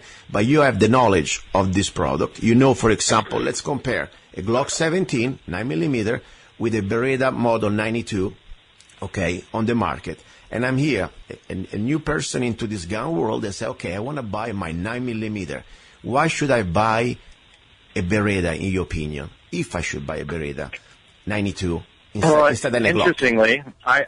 Interestingly, I own both of those guns. I have a Glock 17 9mm, and I have a Beretta 92. I have a variant of the Beretta 92. I have what the Marine Corps variant was, which they call the M9A1 compact. And so I have both of those platforms. And being in the Air Force, I'd actually fired a Beretta on the military side several times. So going to work for Beretta was great. No, please go ahead. Hello, are you still there? Yep, I'm still here. Okay, go ahead. Yes, now I hear you. Probably some drones that were trying to interfere with us. Go ahead, continue, please. Okay. Anyway, so I have both platforms. And I think the biggest difference between them, obviously, everybody has their personal preference. When you buy a Glock, it's something you can really put through the ringer, and it's a preference on the way that it feels. I really like my Glock 17 a lot. I think my Beretta is more of a show gun. It's the Inox version, so it's stainless. So I don't put it in a holster and carry it around and wear the finish off. It looks really nice in my cupboard, and I really, really enjoy shooting that gun as well. Mm-hmm. So it's really tough for me to be the guy to tell you whether you should buy one or the other, because I actually love both of those platforms a whole lot. I'm just a pro gun guy, so I really enjoy guns. And normally, sure. I like them all, as I said, but at the end of the day, I chose, especially with the rifle and handgun, I try to train with one platform so I don't get, my body memory, muscle memory, it's there. I mean, sure. From outside, what I like about the Beretta, honestly, besides it's a little emotional thing, I need to buy one period now just because my grandfather is probably rolling in his grave, I guess, at this point. I need to buy one. But the point is, what I really like, it's the history and also the beauty. It's a beautiful thing. I mean, I tell you, it's a beautiful piece of technology. I really think it's the only thing that makes me a little bit propense more to the Glock. That the simplicity and the fact that under stress there are no external safety, and it's almost like to have a revolver. Of course, it's not a revolver, but it's so simple and so fast that the Beretta, I think, should need another level of training, probably, or maybe just. You do. That's absolutely true. Absolutely true. The Glock. You need a lot of training with the Glock to make sure you don't shoot yourself with it, because there's limited safety application to it. You need to be familiar with that weapon as well. I would tell any Glock owner, you need to shoot it a whole lot. But if you're going to go from a Glock to a Beretta, and to your point of training on one platform that you're comfortable with, I think that's very applicable, because when you go to a Beretta platform, you have a safety on the side, and you got to remember to flip that thing. There's a few more applications to that product. It's a very safe weapon. It's one I feel comfortable leaving my wife with at home. If she doesn't get a lot of training, and it's there, and I've showed her how to use that. It's got a safety feature. She's unlikely to shoot herself with it, which is nice. It absolutely needs a different application of training, a different level, which is important. So yeah, I mean, I think you're spot on with that. Whatever you choose, guys, train with that and stick with that. I mean, I think it is really important. By the way, the Glocks now, they're made the Beretta, they're made in the U.S. too, okay? So in case, you want to support an American-made product, they're made in the U.S. And at this point, I really believe it's kind of a little bit personal preferences. I still like I don't know. I still like propense for the Glock if I had to pick one gun only to go to war. I mean, first of all, I don't go to war with a gun. I would go with a rifle. But still, if I had to pick one gun only to own, I would stick with my Glock for many reasons. Also, but definitely, I must have a Beretta. The closest thing now that I have to a Beretta that is not a Beretta, of course, is a CZ75, the same type of concept somehow, but it is not going to happen. So I need to buy one Beretta at this point. This week I need to shop for one. Where would any place? Normally I shop my guns on different websites, and I say to my listeners the name because I just try to give them the opportunity to find great things for great prices. And when I do this hour, I don't even have sponsors. I really try to get real information. For example, one of the best places I found for prices, it's badsgunshop.com for ammunition, for guns, and also now lately also Sportsman Guide, that they also sell guns and rifles. Where would you buy your Beretta beside your local gun shop? Any place would you suggest? Gun Broker is always a good place to look. Down there where you're at, Scottsdale Gun Club does pretty well with guns, I think, for prices. I don't know them well, but I've talked to a lot of people that buy their guns down there. Good. I never been there. But Bud's Gun Shop is a great example as well, because I think they do pretty well for folks on their guns as well. Yeah, and I remember when they used to do, a few years ago, they used to have the GE credit card, okay? It was 4 years ago. You could apply for this credit card, and you had 6 and 12 months interest-free. Imagine how much that credit card, I was completely, but it felt so good, because you could buy great rifles that normally would be a little painful to get them all together, like M1A or whatever, $1,300, $1,400 rifles. And then you can put them on your little card, and every month you put out $100 or $200, and it's doable. So, unfortunately, G now it's gone.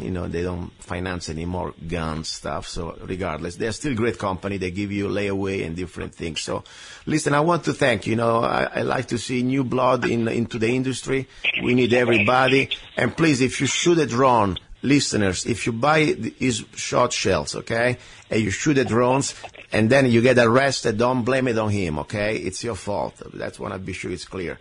But I need to order some of your shot shells, and I really want to try them out. And more important, I like to see, every shotgun I have, more important, every type of brand I have, at least for self-defense, I know the pattern, from, let's say, 5 yards all the way to 25. I want to know where is the pattern when it starts to open too much, that it cannot be contained into the chest of an opponent. So I really would like to do a test to get maybe a box of your product and to go to the range and start at 3 yards, 5 yards, 7 yards, 15 yards, and 20 yards to see exactly with a regular Mossberg 590 A1 how this pattern opens. It's really interesting. I love to try stuff like that.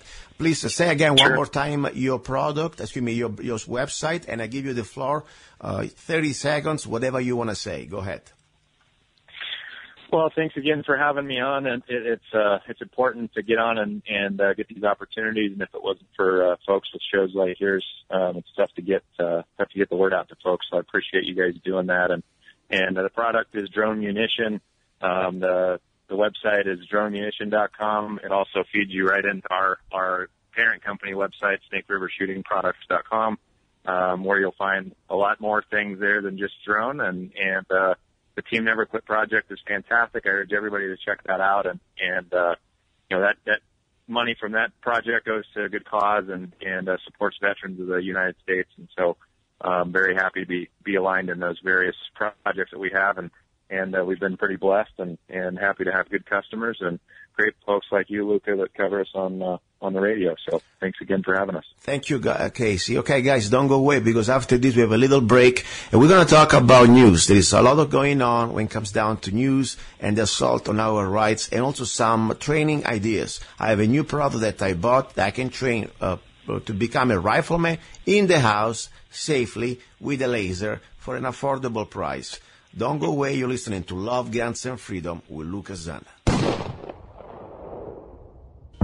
He's a songwriter, a poet, a rifleman. I'm not afraid. And a constitutional activist. I'm not afraid. Italian by birth. I'm not afraid. American by choice.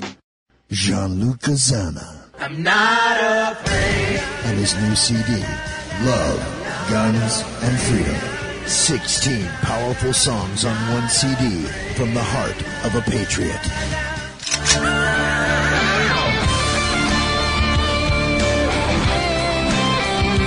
For download or to order the CD, go to www.lovegunsfreedom.com. That's www.lovegunsfreedom.com. Lyrics for your mind, music for your heart. Gianluca Zanna's new CD, Love, Guns, and Freedom. Here we go, guys. That was Casey Beatsholt. Interesting guy. I really like him. I like to see young blood, young blood even in the industry. Because we need American-based companies that produces not just weapons. Don't get me wrong. With that, weapons, they're very important. But more important now, ammunition. Without ammunition, a weapon is just a piece of metal and plastic, okay? And that's the part of the plan of these globalists and the different politicians. They're trying to completely destroy the way that we, Americans, we, the people, have access to the way to defend this republic and to defend our rights. So, great job, Casey Beatsholt from this incredible new company that I really want everybody to go at least to visit and check it out. This is not a sponsor, as I said. It's a company that I did the research, and honestly, I didn't try the products yet, but I read a lot of reviews, and I watched a lot of YouTubes about this company, and more important about this ammunition. So go to SnakeRiverShootingProducts.com, and I'll get some shot shell for myself. I want to try them out. So that's pretty much the story. Now, just to remind you, this show, it is not just kept on the air by the Holy Spirit. Don't get me wrong. I believe in God, and I believe in, the miracles, but in this case, we are still on planet Earth, and we need to help each other, okay? So I really appreciate your help, since, as you see, I try to work extra hard to get people out here, that they are not sponsors. I mean, I just bring people here and companies and products that I really believe they can enrich you, they can give you value, they can give you opportunity to make the best accurate decisions how you invest your money. So I'm not manipulated by people paying me to say, okay, I gotta kiss your butt now because you're my sponsor. No, I'm here honestly. I just bring the best I think can be useful to you. But somehow I need some help. So the beautiful thing about it, I don't even need to ask you for donations or charity. No, I ask you to purchase some of my products. You know what I do for a living? One of the things I do, not only I make paintings, but also, of course, I paint with my gun. You can go check it out at Zanna Art, A-R-T, zannaart.com, and you can see my paintings. I all paint them with my Glock 17, so kind of a unique, different way to paint, and also the subjects, they're pretty in tune for what we're talking here. It's about freedom. And also I write songs, okay? So you don't need to buy a painting. In case you don't want to buy painting, you don't need to, but you can download for just 99 cents, less than the price of a cheap coffee. Let's see if I'm worth a coffee, okay, as a friend. You can buy any of my songs. You can go to Zanna, ZANNA.us. You can see there every one of my songs. I have more than 100 songs that I wrote and published since I came to America. Some songs, they are, about freedom. Some, they are about politics. Some, first of all, the same for me. But also, there are a lot of songs about love and different stuff. So, support the show very simply. There is no excuse. Little credit card, 99 cents. You can do it. Now, back to the show. Back to the topic. Second hour, it's about guns, as I said. There are a lot of great things going on. I think the market is going back to be, for now, for a moment, good.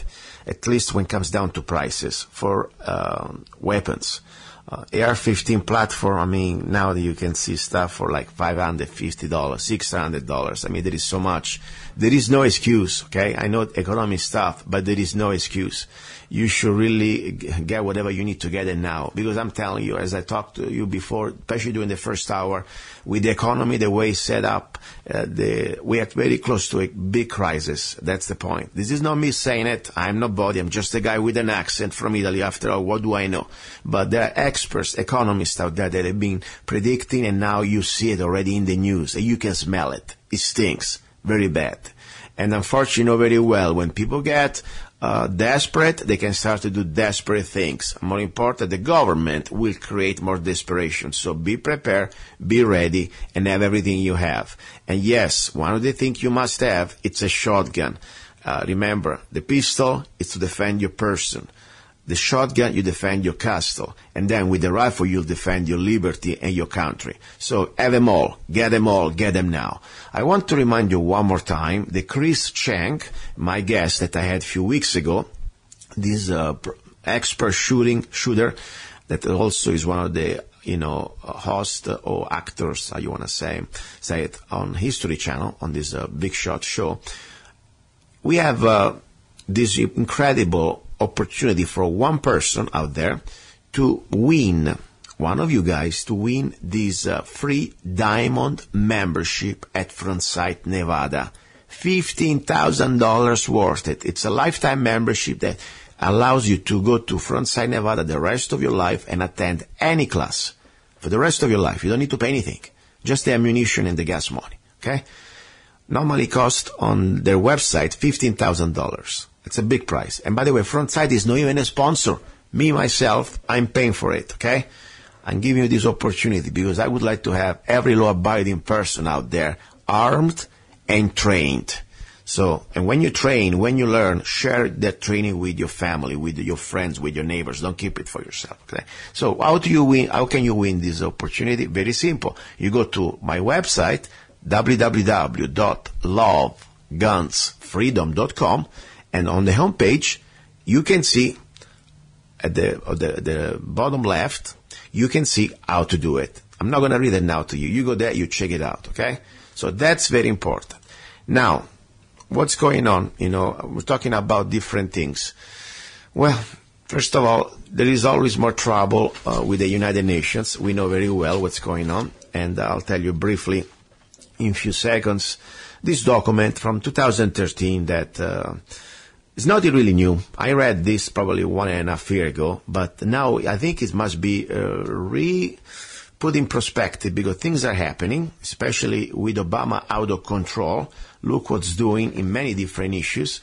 I think really we are facing now something that it could be part of this global agenda more and more to disarm us. There is this document that was a letter, Disarmament Commission, Civilian Weapons Confiscation Study Group, New York, the 29th, 31st July 2013. There is also a barcode. And I will post the link on lovegunsfreedom.com today. And this is very eerie because now there is a lot of more information. This letter was bad enough. But what they're trying to say here is pretty much they want to create a framework where these scumbags, them, the United Nations leeches, have pretty much, one more time pretty much I'm saying here, created this program, this plan, classification of military-grade weapons to be made illegal for possession, point number one. Point number two, creation of programs to provide reasonable compensation for voluntary surrender of said arms. I give you a reasonable compensation. Some lead, that's how you're going to get.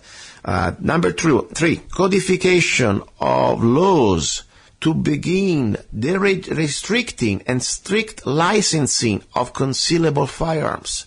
Codification of laws to begin the restricting and strict licensing of hunting-grade firearms. And finally, codifications of laws to completely make any and all firearms illegal to own, possess, and use outside the military or military and law enforcement. This is their final plan. This is their final plan. Why you think they never stop? Why you think they try everywhere they can, even influencing the market, buying the federal government buying humongous quantities of ammunition because they want to do everything they can to deny us our right. And why? Why? You think, even it's just we have access as regular citizens without going to special, class 3A license or stuff, just a rifle, semi-automatic rifle.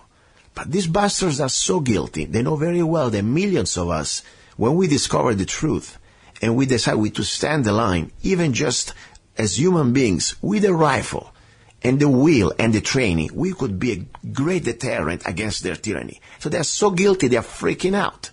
So they want to get our guns because they know that when the guns are gone, like happened anywhere in history, and I don't need to remind you history, I already talked about this enough in the past, okay? Look what happened with Hitler. They do the registration and then they go with the gun confiscation. Though that's the bottom line. They want this. Now, for example, I was reading on Italian newspaper, Il Quotidiano, that at Walmart, there was a news from August the 27th, Walmart stopped selling weapons, rifles. I mean, that's something I need to verify on the U.S. news, but that was from a mainstream Italian newspaper.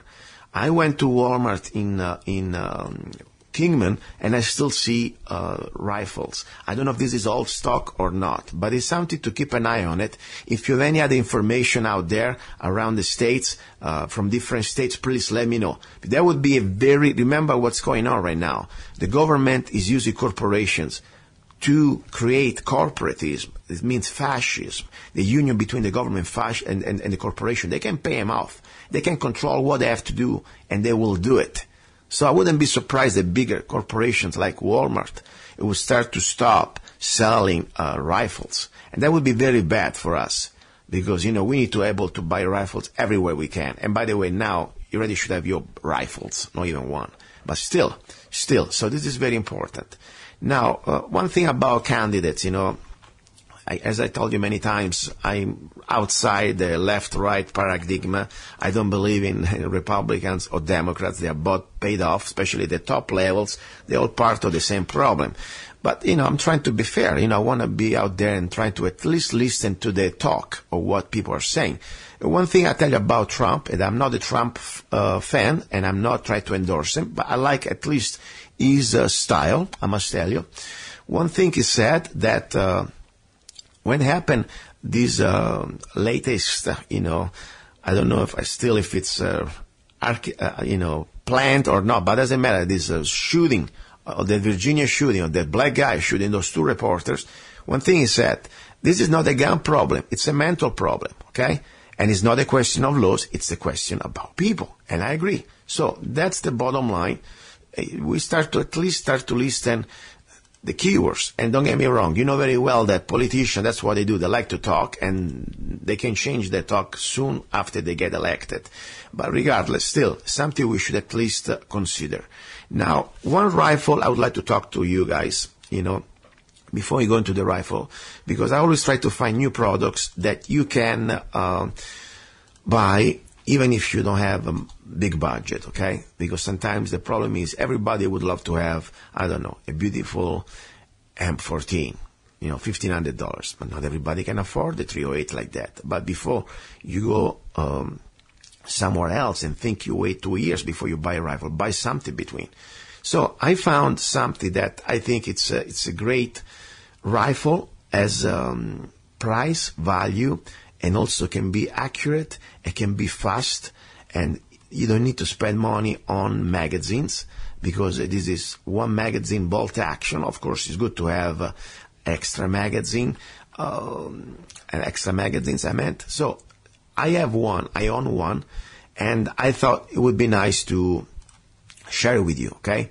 It's an Enfield. An Enfield, normally, when you hear the word, listen to the word Enfield, you think it's a British rifle. Yes, the original is a British, but there is also the Indian version, okay?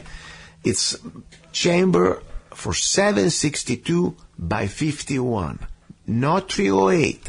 I said carefully, even it's almost similar, it is not similar enough. So this is a rifle for 7.62 by 51. It's called the Enfield Ishapur 2A1 rifle, okay? Go check it out, because I will do a little YouTube about it. It's made in India. You can find, of course, also the defective ones. I mean, be sure you got a good one. But what I like about this rifle, first of all, the caliber, 7.62 by 51, it's a battlefield rifle, okay? This stuff, if I have to have one rifle only, that's the caliber I want, because I can do almost anything.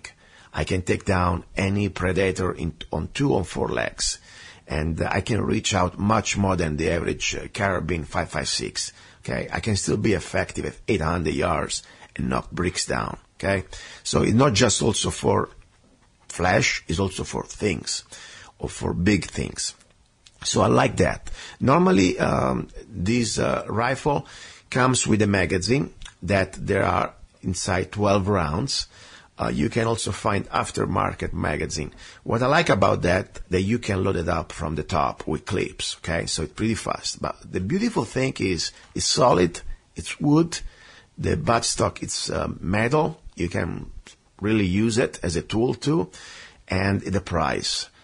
You can have, I bought mine for a few years ago for about $220. Now you can get probably a decent one for $300. But still, great price. You must be sure that the spacing of the chamber is done right. Sometimes can be problems. So if you buy one, have a gunsmith evaluating it. Okay, just be sure everything works. And do not run again the 308, the commercial 308. You want to run 7.62 by 51 for exactly the problem of spacing, because this rifle was made for the 7.62 by 51. So I tell you.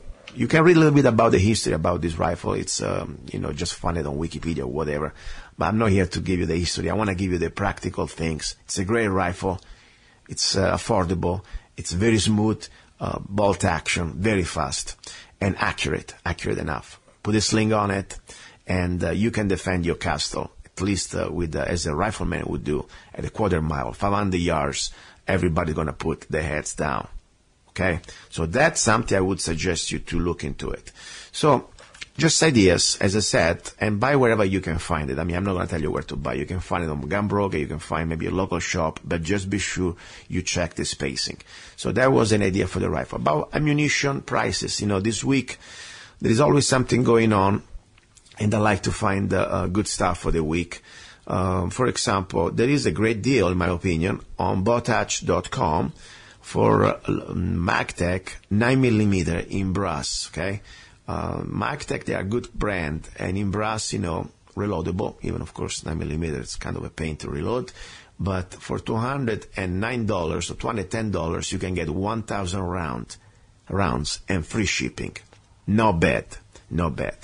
If you want to get instead a steel case for your rifle, let's say you have an AK-47 or SKS platform, 762x39, I would suggest you this week I found a great deal on Cheaper Than Dirt for $219.59, 1,000 round. Now, 762x39, it's a great round, still affordable, but one thing I will tell you, if you have an SKS or AK-47, stock it up, because that's the problem. These imports, they're one of the things that really can go down fast, especially with this United Nations treaty. I don't care. Of course, we know that it is unconstitutional and there is not even the support of the Senate so far. But, we have a crazy man, I don't even know if he's a man, whatever, a crazy individual, evil devil, bastard at the White House with an agenda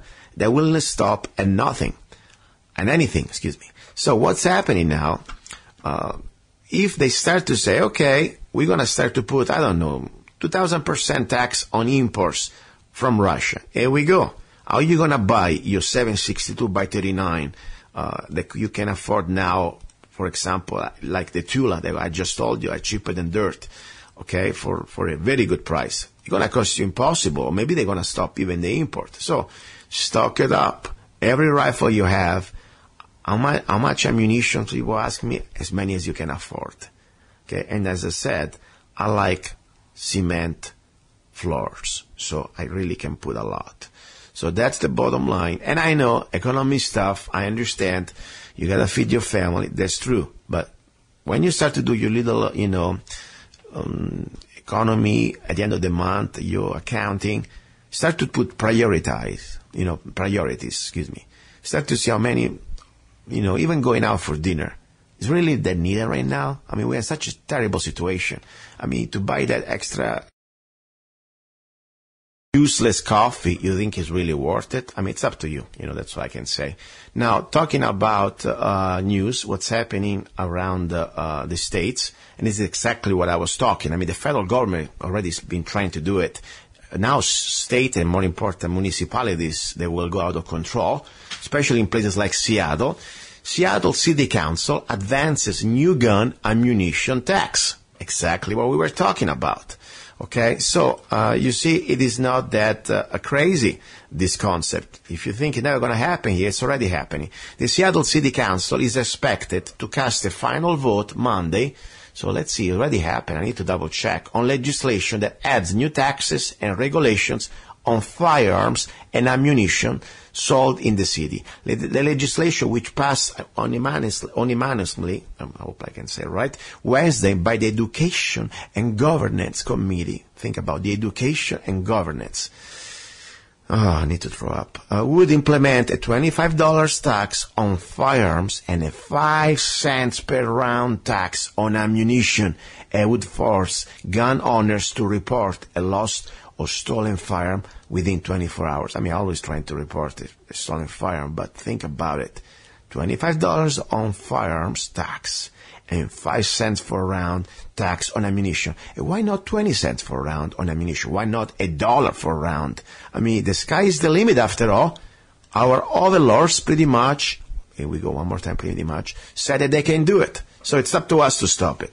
You know what? Let me play a song dedicated to these bastards of the City Council of Seattle. I hope there is a special place in hell for rats like you. You are the scum of the scum. I hope you can hear me. Seriously, you are the worst.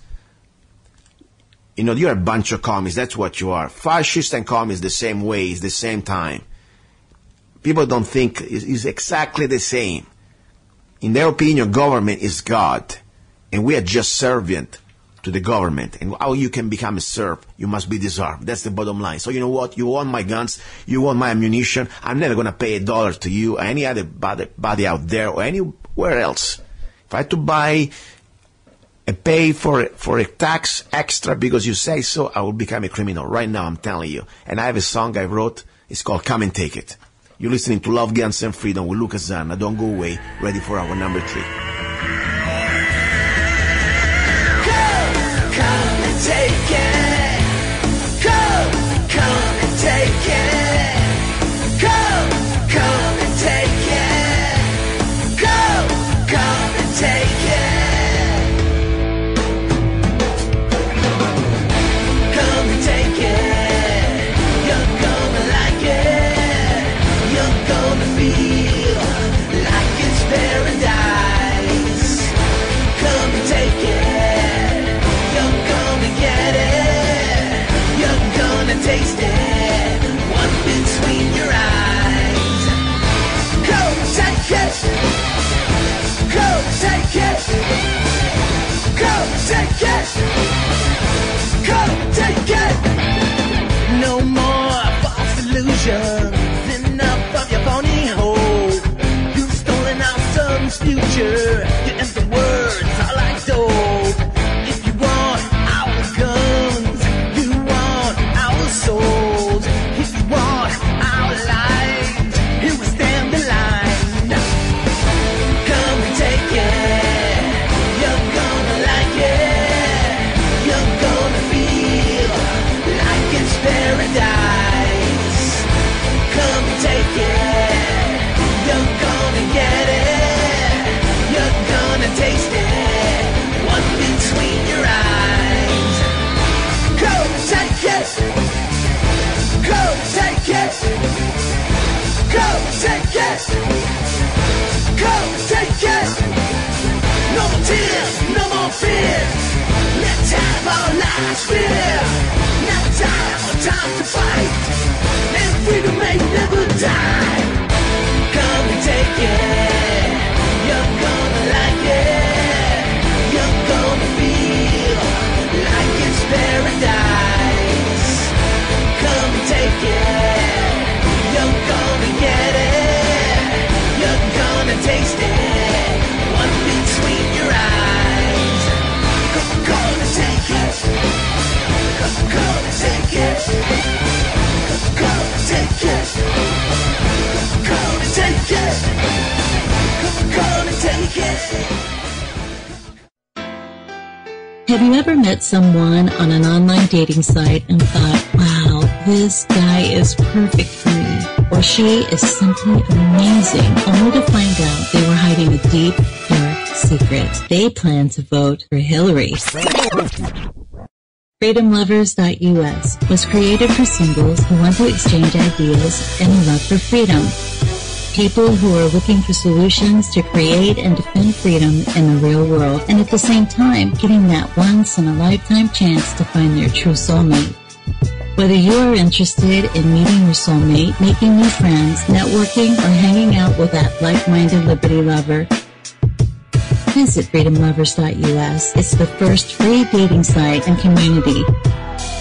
So patriots, don't waste your time with other dating sites. FreedomLovers.us is the place where like-minded singles really click. Here we go, guys. You're listening to Love, Guns, and Freedom with Luca Zanna. Final hour. Today, I'm exhausted, but in a good way. You know, I really like to bring this guest that when I do these interviews, no matter if you're going to listen to these interviews like 1 month from now or 100 years from now, it's almost like a little bit of a mini capsule of information, like almost like an audiobook. And I also like to enjoy a lot, try to just communicate with you. You know, I'm not a newsman, I'm not a reporter, I'm just a commentator, and all I try to do is give you my perspective from my own, mind, brain, beliefs, or things that unfortunately they're happening, and they're important to me, and I hope they're important to you. And that's the hour I wanted to do today, the final hour. This is the hour about love. Normally we talk about different things, and today I say, the final hour I want just a little more of intimacy with you, talking about important issues and discussing also about some ideas and what's happening right now, not just here in America, but also in Europe. And one of the things I realized, and one of the listeners told me, and I was very, pleased. I have some listeners that I have no idea from different parts of the States.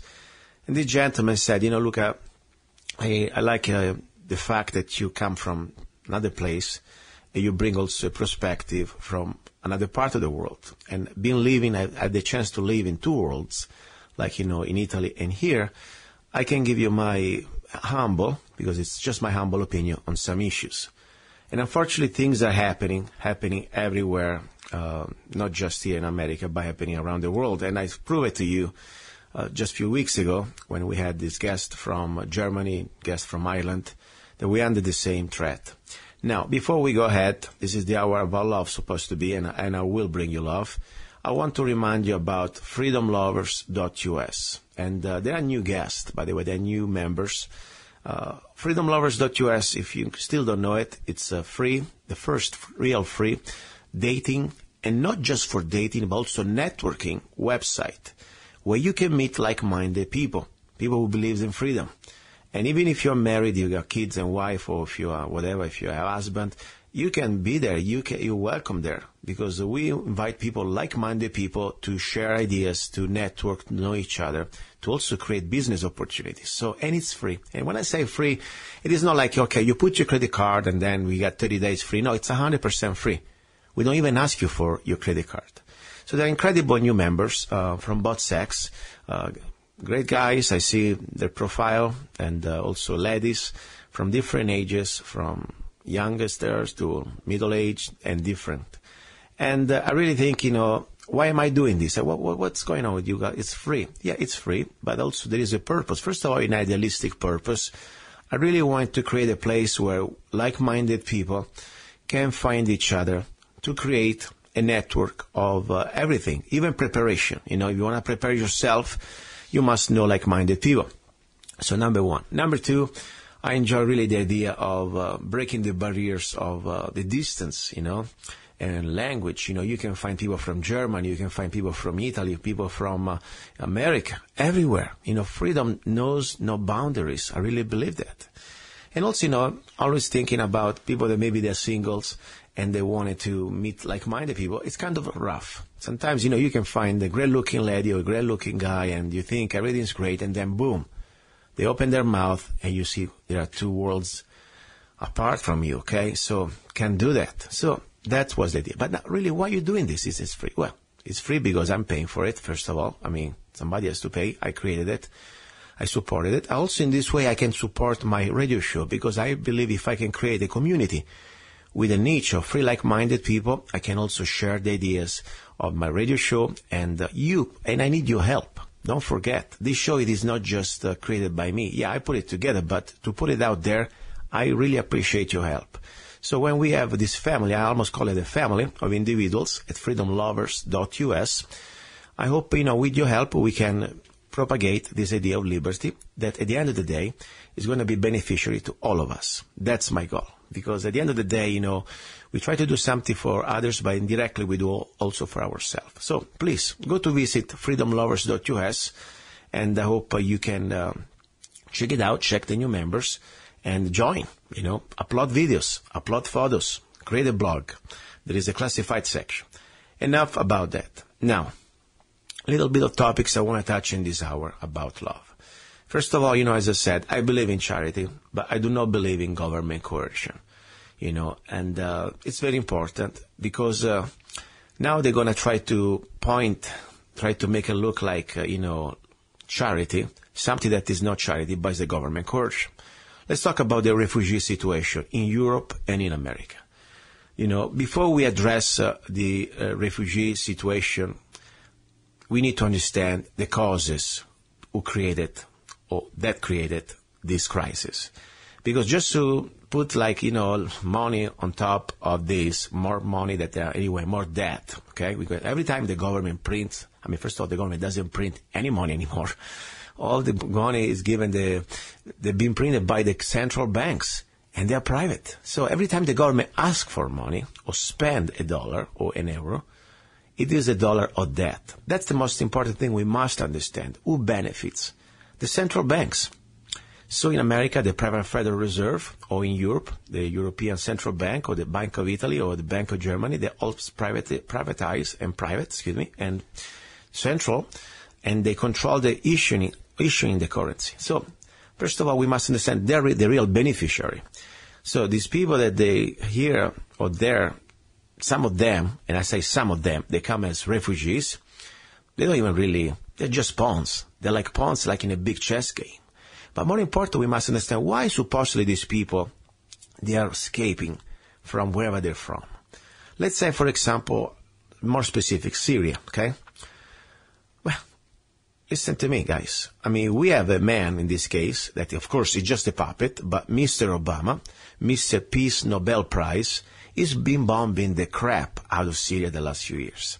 Now, for all the Democrats out there that they were bashing Bush, and I was with you. I'm not a Democrat, but I thought Bush has completely created unconstitutional wars, illegal wars in Iraq and Afghanistan. They've proven there were no weapons of mass destruction. If they were, of course, they were given during the 80s to fight Iran. But that's another story. The point is, was unconstitutional war, not even declared by Congress. So I was there as the former Republican denouncing the shame and the crimes of Bush and his administration in these costly and despisable illegal wars. Now, where are you guys, Democrats?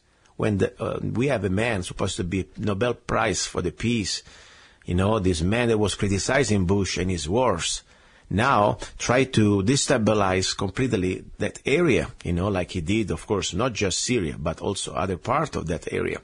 You know, talking about Egypt was part of that, and all that part of the spring, you know, the Arab Spring. So, but specifically Syria, we have no business to be there. It's none of our business. By the way, that guy, Assad, that guy is much better than many other guys we do business with, okay? And regardless, it's this country. And anyway, but the point is proven.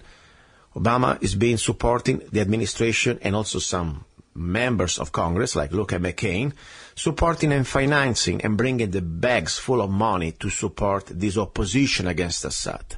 So ISIS is proven. The records out there, just go on Google, you'll see how many articles, also mainstream media, prove that the administration is being supporting and training and financing groups against Assad, among those ISIS. Now, think about it.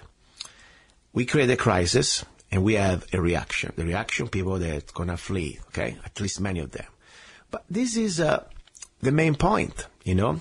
We cannot just say, okay, come here, 20,000, 50,000 more Syrians come to America, or 100,000 go to Europe.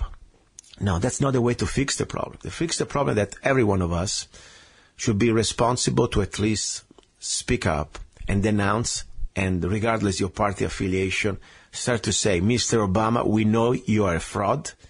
We know what you're doing. You're creating this new world order. And the idea to destabilize, you know, Syria like they did with Libya.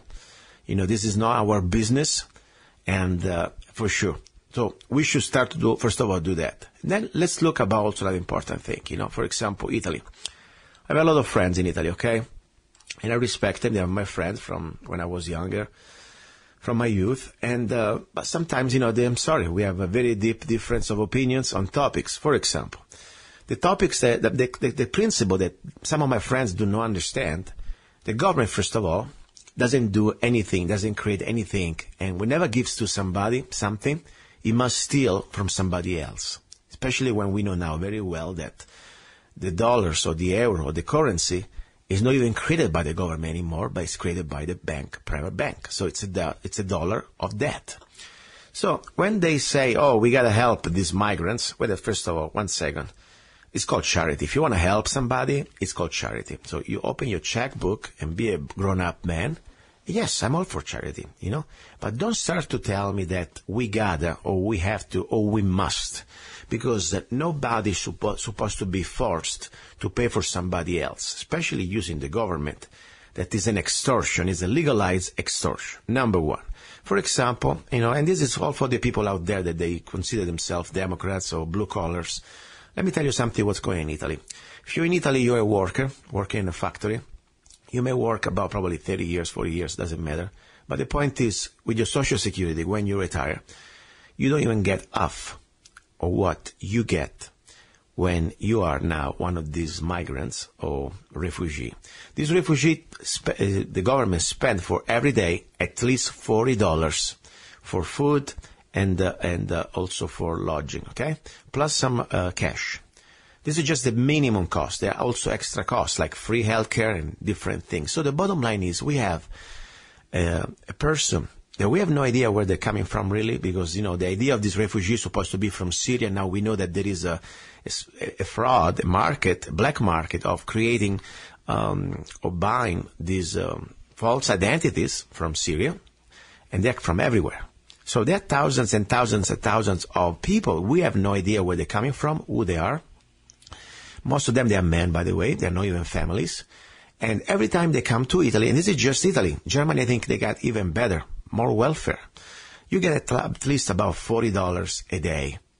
Something that paid by the tax dollars, something that a man, a working man or woman, working in a factory in our conditions, when they retired after all these years, they don't even get close with their Social Security. Is that right? The system is going to completely break down. There is no way it's going to be sustainable. So something to want to say, this is nothing to do with humanitarianism. This is about a well-planned invasion by the globalists. I already spoke with you last Sunday. It was the Kalergi plan. And this is very important because it's the core. We want to help these people. Yes, we should help these people. It's our responsibility to try to help. How? Let's help them to stay at their place and fight back for their freedom. Let's expose who are the real enemies. Okay? ISIS is just a puppet created by the globalists. Okay? NATO. And unfortunately, I'm so sad to say it, part of the U.S. government with this administration, they are behind. They're supporting it. I mean, let's not forget when Egypt bombed ISIS, President Obama went out and started to, denounce that. How dare you? I mean, don't you see this is a funny war on terror? We create a terror and we control how many, when, and we hit, and who we hit. I mean, come on, guys. If you want to tell me that the almighty United States, we can go to Mars, or we can, have super weapons and technology everywhere, and now a bunch of Bedouins on pickup trucks, we cannot knock them down once forever. This is all staged.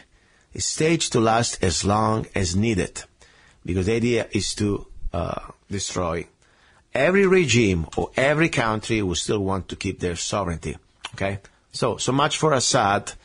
That's another fraud. That's the bottom line. So that's my friend, that's all I'm trying to say. We want to share love for our humans like Syrians.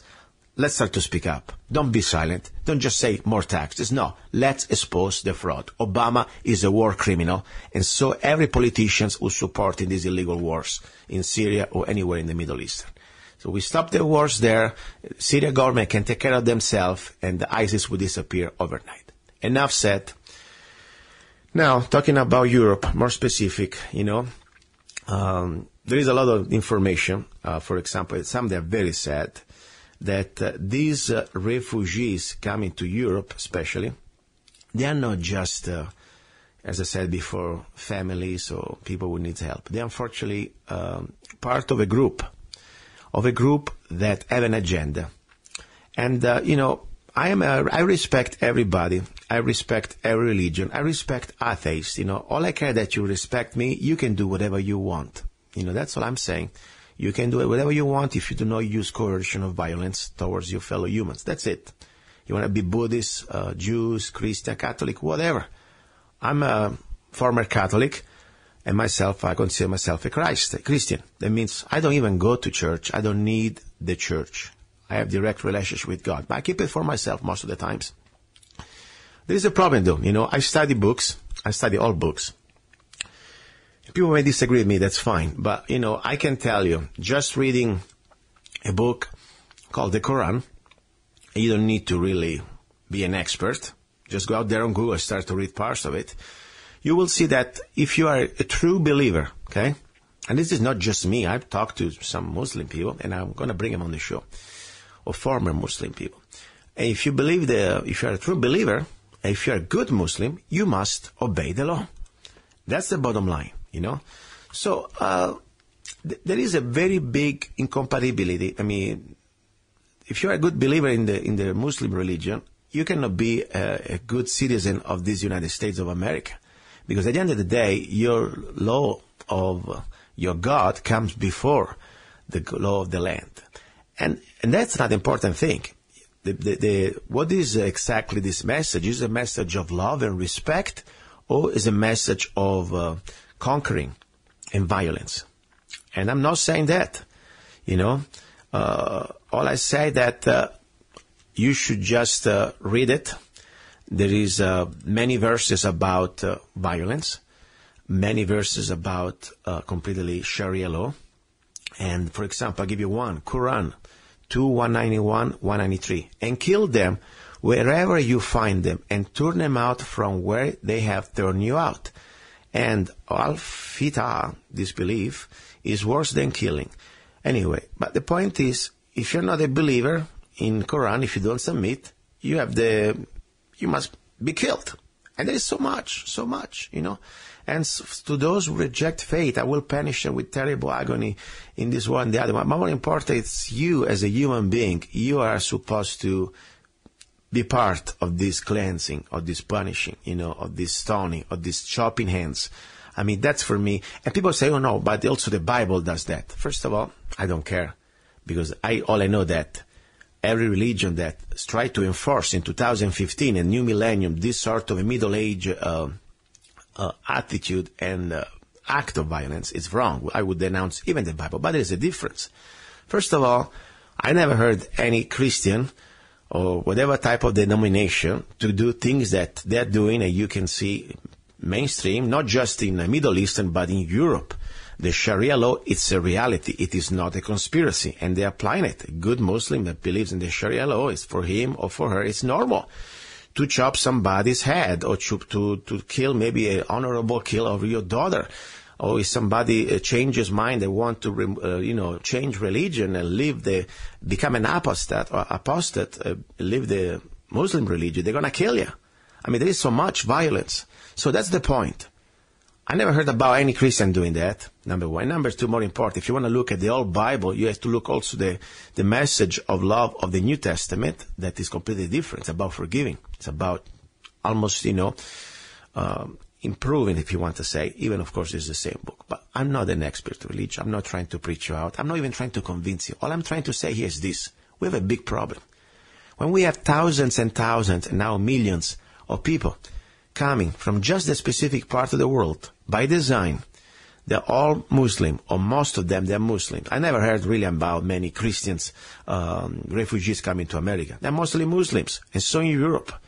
And they're already proven that among them, we have, many of them, they're former militiamen, or they are being proven that they are hired by, or they're under the, let's say, control of ISIS or whatever organization that technically we're supposed to be fearing, okay?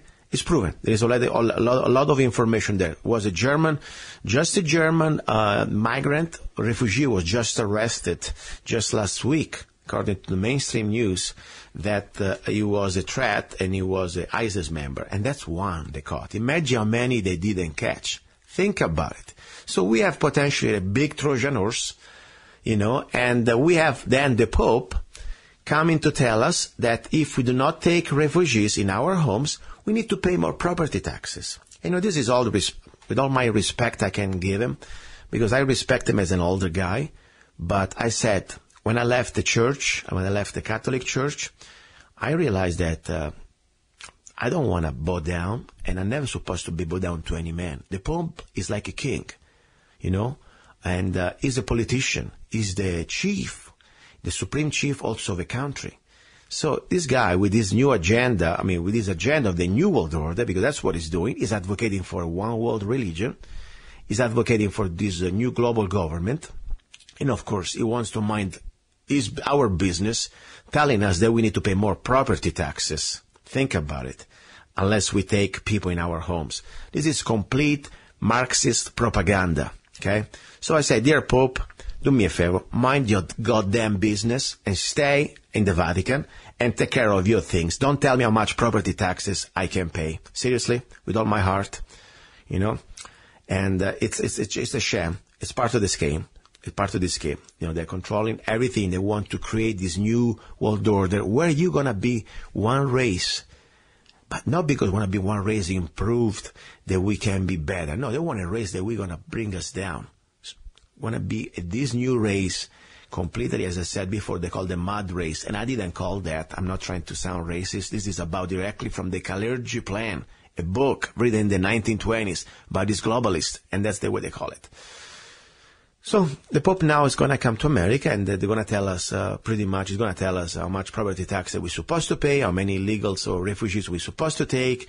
And, you know, this is insane. That's all I can say. But it's up to us, you know, to let them know what we think. Now, talking about another king, Obama, you know, there was, I don't really follow much these elections, I must admit it. Since I became an independent, I'm not a Republican anymore. But I like once in a while to see what's going on. I don't really agree with everybody, 100%, of course. It's never going to be happening. But among all the people that I heard so far, the only one that at least it gives me a little bit of joy once in a while because it's not completely a robot, it's not completely like one of these puppets. At least there's a little bit of originality, and he speaks without reading, and he says things that people are afraid of saying normally. It's Donald Trump. I'm not saying that I agree with everything. I tell you, a lot of things I don't agree with him. You know, his position on National Defense Authorization Act, poor. I don't like that. I don't like the fact that he never really wants to address the real problem of this country. We're talking about the Federal Reserve. You know, forget about less taxes. I say we need to abolish the Federal Reserve, where we wouldn't pay taxes anymore, like we didn't pay before 1913. But on some issues, like now, for example, on the gun issues, I think he's saying something that, of course, he changed his mind, but he have a different position on the Second Amendment, the way it's supposed to be. At least according to the way it's written. And I'm pretty impressed with that. But at the same time, also say we will see if he ever makes it to office, and we will see if he's just another politician, you know, reading what we want to hear it. So I don't know. One thing, though, I want to say is something that is very important. You know, Trump was under fire because he did not correct a person during, I think it was a New Hampshire meeting, something like that, public meeting. He said a statement, this person, about Obama being a Muslim. So all the media jump on it and start to, you know, bash up Trump. Well, how dare you? You don't correct me. First of all, I have a little humble opinion here. First of all, everybody's supposed to speak with their own mouth. We are not teachers. Trump is not a teacher of anybody. He's supposed not to correct anybody. I mean, that crap that McCain did a few years ago when he was trying to, you know, this older lady was saying that about Obama is a Muslim and he's a bad person, and McCain, he couldn't wait a second to jump on it and say, wait, he's a great guy, don't do that. I mean, that's pure crap, but that's part of the scheme. Because really they're in bed with each other. McCain probably is in bed with Obama. They do orgies, I really believe. And they're not even kidding. They may be probably devils that they stay in the same bed and they screw each other. Okay? That's the bottom line. I really believe that. And more important now, are you kidding me? Obama is not a Muslim. You know, Obama, you know, is not just a Muslim. He's a communist, Marxist, radical, extreme Muslim. And also a piece of crap, just to let me tell you too. And if you don't like your statement, just forget about it. Just change channel. I couldn't care less. But I'm not going to say that because I want to offend Mr. Obama. I just say that because it's the truth. And not because even I'm saying it is the truth, because he's saying out of his mouth. So much that I'm going to play for you just a few minutes of what Obama is saying. So let's not forget, this guy grew up in Indonesia, where his adoptive father is a Muslim. He went to the Madras. He studied as a Muslim. When you're a Muslim, you don't change religion. You cannot change religion. If you become an apostate, they cut your head. Okay? This guy grew up as a Muslim. It's a fact. Did you see the photos of him dressed up like Sandokan, like this sort of, you know, with the turban, all this stuff? I mean, don't try to disrespect, but that's the fact. That's the Muslim dress. But more important, let's listen out of his mouth. A few minutes. You know why? Because this is so important. Because we are so politically correct, brainwashed, and, frozen. Because we cannot even speak up anymore. We cannot even say anymore the evidence. If there is a crime in front of us, somebody is murdering somebody, we are so politically correct, frozen that we don't even move a finger anymore. Same things like that. We have a man acting as a president that is the biggest Trojan horse we have had in the history of this republic, in the most powerful office that we have. And this guy, not only we don't know anything about his background, because he's all sealed, but also, he's a freaking Muslim, he's laughing at us. Okay? Let's listen. This is important. I really believe we gotta listen to this. So, Obama admits he's a Muslim. And this is the hour about love. You may like it or not, but this is for me love. To show love for the truth. Obama Muslim roots. Let's listen to this bastard talking. Assalamu alaikum. There we go. Many other Americans have Muslims in their families or have lived in a Muslim-majority country. I know because I am one of them. It's one of them. But my father came from a Kenyan family that includes generations of Muslims. As a boy, I spent several years in Indonesia. Here we go. And heard the call of the azan at the break of dawn. I have known Islam on 3 continents before coming to the region where it was first revealed. Where? That experience guides my conviction. You're absolutely right that John McCain has not talked about my Muslim faith. My Muslim faith. 2007 interview with the New York Times, Obama recited the Muslim call to pray in a perfect Arabic accent, and then went on to say that the Muslim call to prayers was the prettiest sound on earth. Here we go. Enjoy it. Obama quotes from the Quran. It's a great YouTube, by the way. I'm going to post it on lovegunsfreedom.com. As the Holy Quran tells us, the Holy Quran teaches that, the Holy Quran tells us, and the Holy Quran also says... The Holy Quran, Obama praises and glorifies Islam. And keeps going. We will convey our deep appreciation for the Islamic faith, which has done so much over the centuries to shape the world. I would like to speak directly to the people and leaders of the Islamic Republic of Iran. Your great and celebrated culture. Over many centuries, your art, your music, literature, and innovation have made the world a better and more beautiful place. We know that you are a great civilization, and your accomplishments have earned the respect of the United States and the world. I also know civilization's debt to Islam. It was Islam at places like Uluzada that carried the light of learning through so many centuries, paving the way for Europe's Renaissance and Enlightenment. It was innovation in Muslim communities that developed the order of algebra, our magnetic compass and tools of navigation, our mastery of pens and printing, our understanding of how disease spreads and how it can be healed. Islamic culture has given us majestic arches and soaring spires, timeless poetry and cherished music, elegant calligraphy, and places of peaceful contemplation. Yeah, and chopping heads. I got enough. They have fought in our wars. They have... Okay, that's enough. By the way, guys, anyone, you want to know what happened when Islam tried to invade Europe? During the centuries, people, villages that were murdered, decapitated, and they're still going on today. Nothing really changed from the time of the Middle Ages. There is a conflict. I'm not trying to make this show about religion, but I'm sorry. I say I respect every religion, but I respect every religion who respect life and respect each other. I'm sure there are maybe some sub-religions out there that they can be violence, but they're minority. This is like, we're talking about a mass cult of billions of people that if they're really going to go after their book, buy their book, there is no compatibility in a civil society. I'm sorry. But you tell me now that if I do not, if I drink alcohol, or if I do, for example, let's say adultery, or if I am a gay, I'm going to be killed, or I'm going to be having parts of my body severed from me. This is called Sharia law. So all the liberals out there, if you're really a true liberal, not a liberal fascist, like really I think you you should treasure the word liberty, and you should start to understand that the Muslim religion, unfortunately, especially if applied by the book, has no compatibility with freedom. That's what I'm trying to say. And that's my only point. And Obama, you are a Muslim according to your own words and also acts. So much for all this brouhaha and the media trying to bash Trump that, you did not say anything about the guy that is a Muslim. You know what? First of all, as I said, Trump is not Obama's lawyer, number one. More important is only the truth. Yes, Obama, you are a Muslim, and you are also a Marxist. That's what you are. Anyway, that's about Trump.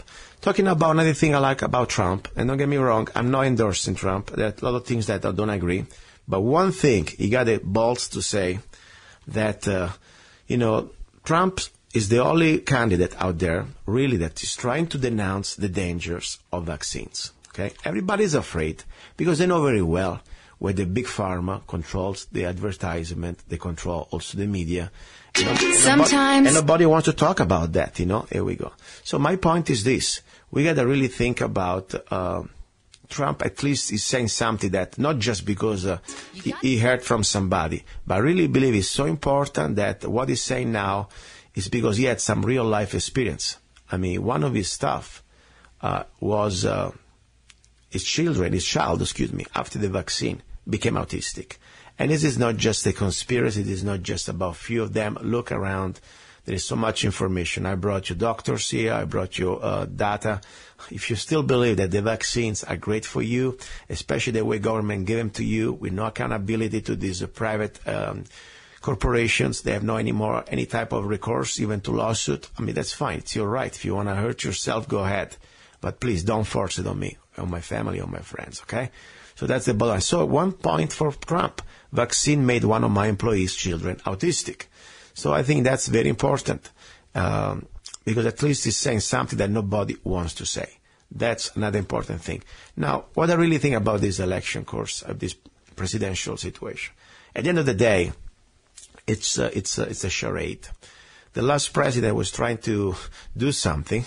It was President Kennedy. It wasn't perfect, but, he had an executive order out there just a couple of weeks before he got assassinated that he was trying to stop and shut down the Federal Reserve. Guess what? He couldn't do that. And the point is, after that, you realize they're all puppets. And if they want to be reminded exactly, they need to play ball, all they need to do is say Grassinol, the magic word, and everybody understands they're all vulnerable. Even the President of the United States. And if you still believe that Kennedy was shot by this, disgruntled, former Marine guy and whatever, I mean, even an immigrant like myself at the time and the brain to document yourself that, yes, it was impossible. Not possible. There was the biggest conspiracy in plain view. President Kennedy was murdered within powers in the U.S. government. CIA was involved and so other services. The point is secret services. So that's the point. So, and Reagan was another situation. You realize that Reagan, even he had good intention at the beginning, Reagan had to play ball. And they told him immediately, you don't play ball, boom. And when he went down, he made it back alive, he played ball. I mean, President Bush, Sr., Vice President Bush at the time, he was pretty much behind everything. And Reagan did everything he had to do. Don't forget what he did. Even just this amnesty, the first big amnesty was under his watch. So he played ball. That's the fact. So about Trump becoming a president, I would like him more than, of course, a Hillary or a Jeb Bush, yes. At the same time, do I really have hope, really, that unless we as a country all together, or at least enough of us, we really take a knowledge and we understand and we become part of this process of retaking this republic, a man by himself, I don't care if he's the president or she's the president of this republic, will never be enough because they would kill him immediately. So, but still, I must tell you, I think it's very important at least to have somebody out there that is saying things that normally nobody wants to say. So much for Trump. Now, another thing I want to share with you in this hour of news, I like to bring up a little bit news that normally, we don't really, have a chance to talk during the interviews, okay? There were 20 high schoolers. They were suspended because they were carrying this Confederate flag. You know, this is exactly the world we're living now. We're living like in a prison without bars. The school's supposed to be the place where the new citizen has the opportunity to exercise and learn their human rights, the basic rights that we have, among those, freedom of speech. You know, if in campuses, students, they're allowed to burn or jump on American flags, or they're allowed to have flags and wearing, for example, T-shirts like mass murderer. Let's say you go now in the average campus, you see like Che Guevara flags or Mao Zedong flag, and you see communist flags, and they're allowed to do that. That's fine. That's cool, right? But for kids that they grow up and they are in this, you know, their culture, even if they bring something that you don't agree with them, now you tell me that the school can ban a flag. Yes, they can, according to that. This has happened exactly in Montgomery County public schools. 22 or 23 students at this Christiansburg High violated the dress code and refused to comply when given the opportunity, all were issued with 1 day in school suspensions.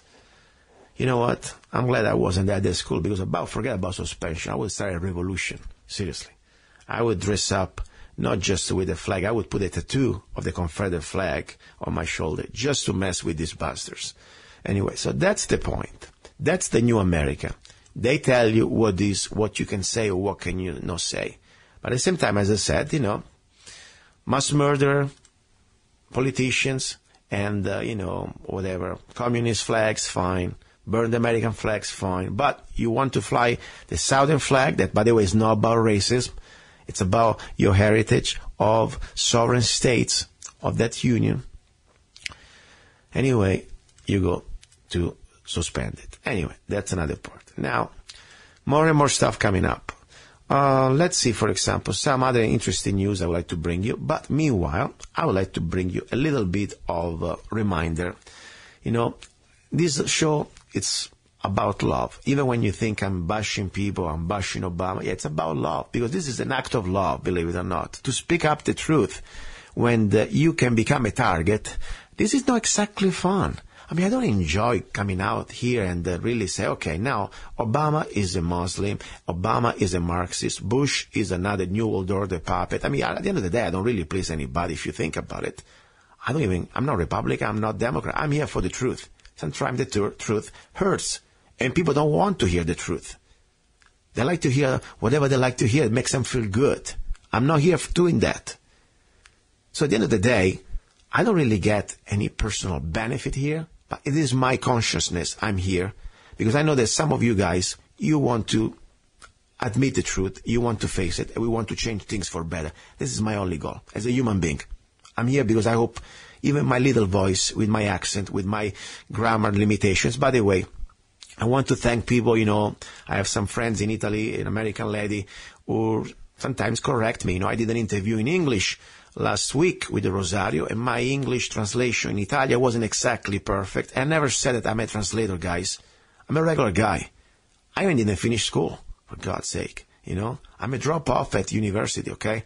So my point is, in English, really, I didn't have any formal education in this language, so I'm doing my best. All I know that I'm trying my best, because at the end of the day, it's a struggle, good against evil. And we need to fight evil with every tool we can. Even for me, this is my little opportunity to have a bigger megaphone to express my opinions and trying to reach out to you guys through this microphone. I try to use it the best way I can. So thank you for the help. I'm very humble to say thank you to whenever you got the time to find something that I can improve. Send me an email. I'm not here trying to be perfect. I'm not here trying to be arrogant. I say thank you. Just sometimes, you know, if I don't answer you immediately, or if I'm driving and I cannot text you back, especially on Facebook, don't get mad. Chill out, because I'm driving, and normally I don't drive. When I'm driving, I don't do other things, okay? So that's the bottom line.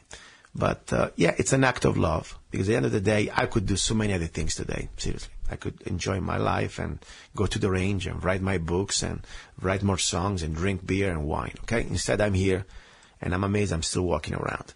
So that's the bottom line. So good with that. Confederate flags, no. You cannot fly anymore a Confederate flag in America because now you are not free anymore. You are a slave.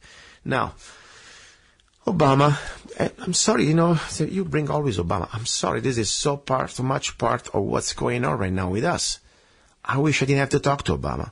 I wish I didn't have to talk about the Pope being an ass. Okay, a communist ass, that's what he is. When the Pope tell me that you must take in refugees or you must pay property taxes, I say, screw you. Seriously, I'm not your slave. This is not the Middle Ages. I'm not going to bow down. Even if I was born Catholic, my family is Catholic, I do not care. Okay? I took an oath when I became the American, not just to become an American, but also I have no more allegiance to anybody, potentate or lords or kings. And I'm proud of it. I'm supposed to be a free human being. So, no, Pope, you mind your business. You come back to the Vatican and don't tell me how much taxes should I pay. That's it. If you're a Catholic, you're mad at me, I'm so sorry. Sorry. If you like to be told for the Pope you must pay more taxes, that's your job. Be a good slave. I'm not going to go for that crap, okay? Anyway, so, back to us. What's going on now with this new executive order by Obama? They call it the Orwellian executive order. We are at this point now that everything is on the open. We have the Obama administration that just a few days ago welcomed to President Obama Brave New World. This is an article from WND, WorldNetDaily.com. Federal agencies have been directed to hire psychologists to experiment and find ways to better manipulate the American people to federal government's will. Okay? Growing body of evidence demonstrates that behavioral science insights, research findings from fields such as behavioral economics and psychology about how people make decisions and act on them, can be used to design government policies to better serve the American people, Obama wrote in an executive order released Tuesday on whitehouse.gov. The origin of the order can be traced back to a 2013 policy proposal entertained by the White House called Strengthening Federal Capacity for Behavioral Insights. Okay. This is now almost a new level. So we have the federal government pouring millions of dollars, forget about thousands. We're using now psychologists to try to find ways how they can manipulate our behavior. I'm not going to read it to you all, this one. If you don't believe it, just go to lovegunsfreedom.com. I will post a link. And more important, you can just put on Google Obama issues over Orwellian executive order. You will find the article. So welcome. Welcome for you liberals who believe in this Nazi with a 10, Obama. And when I say Nazi, it's not just offensive in a way. No, Nazi means National Socialist. Okay, learn history. Obama is a National Socialist. So the only thing he didn't do yet, he didn't put us yet in camps, but we have legislation that I don't need to remind you again, with like the National Defense Authorization Act. No, even Hitler did that. Because at least Hitler didn't do it for his own people, as bad as he was. Okay? So, Obama is a Nazi and is a commie. People say, how it can be possible, Nazi and commie? Yes, they're the same concept. The state takes it all. The individual does not exist. National Socialist is still a socialist. Okay? And Obama is a racist. So, I said it all. And he's a Muslim. So, really, I think at this point, NSA is going to have fun with this. And I do not care, by the way. People say, well, really, don't you think maybe you put yourself a little bit out there? Who cares? I hope so. I hope every one of us is not afraid anymore to speak up. The moment that I am afraid to speak up, I'm going to burn my American citizenship. In Italy, I could never do this. In Italy, I don't have a First Amendment. In Italy, I could even call the Italian president an idiot. I would be arrested and spend probably 5 years in jail. Vilipendio against the state. I'm not an Italian anymore. I'm an American, and even the rest of this Bill of Rights, they have destroyed us. They are destroying it. I still want to exercise it. I don't care. And it means that one day I disappear. Who cares? I'm going to be gone anyway one day. I'm going to be dead anyway. So at least I'm going to be gone with a smile. And I told them to go to hell on my way out. All right. So if you still like Obama, screw yourself. Seriously. You have no more excuses. And I hope really to have you on the show. If you like Obama, I think, I should study psychology and try to understand exactly what the hell is going on with your brain. And I invite you on my show. I would pay you also for a pack of cigarette if you want to come on the show, if you smoke cigarette. Or I give you the gas money to have you in the studio. Seriously. I know you like freebie stuff, so that's why I'm doing this. Anyway, now, what else? I need a break, I need a drink, and I need some music. So I'm going to let you go now for a sample for a little bit of a music. I'm going to open a nice cold beer, and then we come back, and then we're going to wrap it up. You're listening to Love, Guns, and Freedom with Lucas Zanna. Don't go away, and don't forget. Screwball.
That was Lost Into Your Eyes, music lyrics by myself, part of my CD.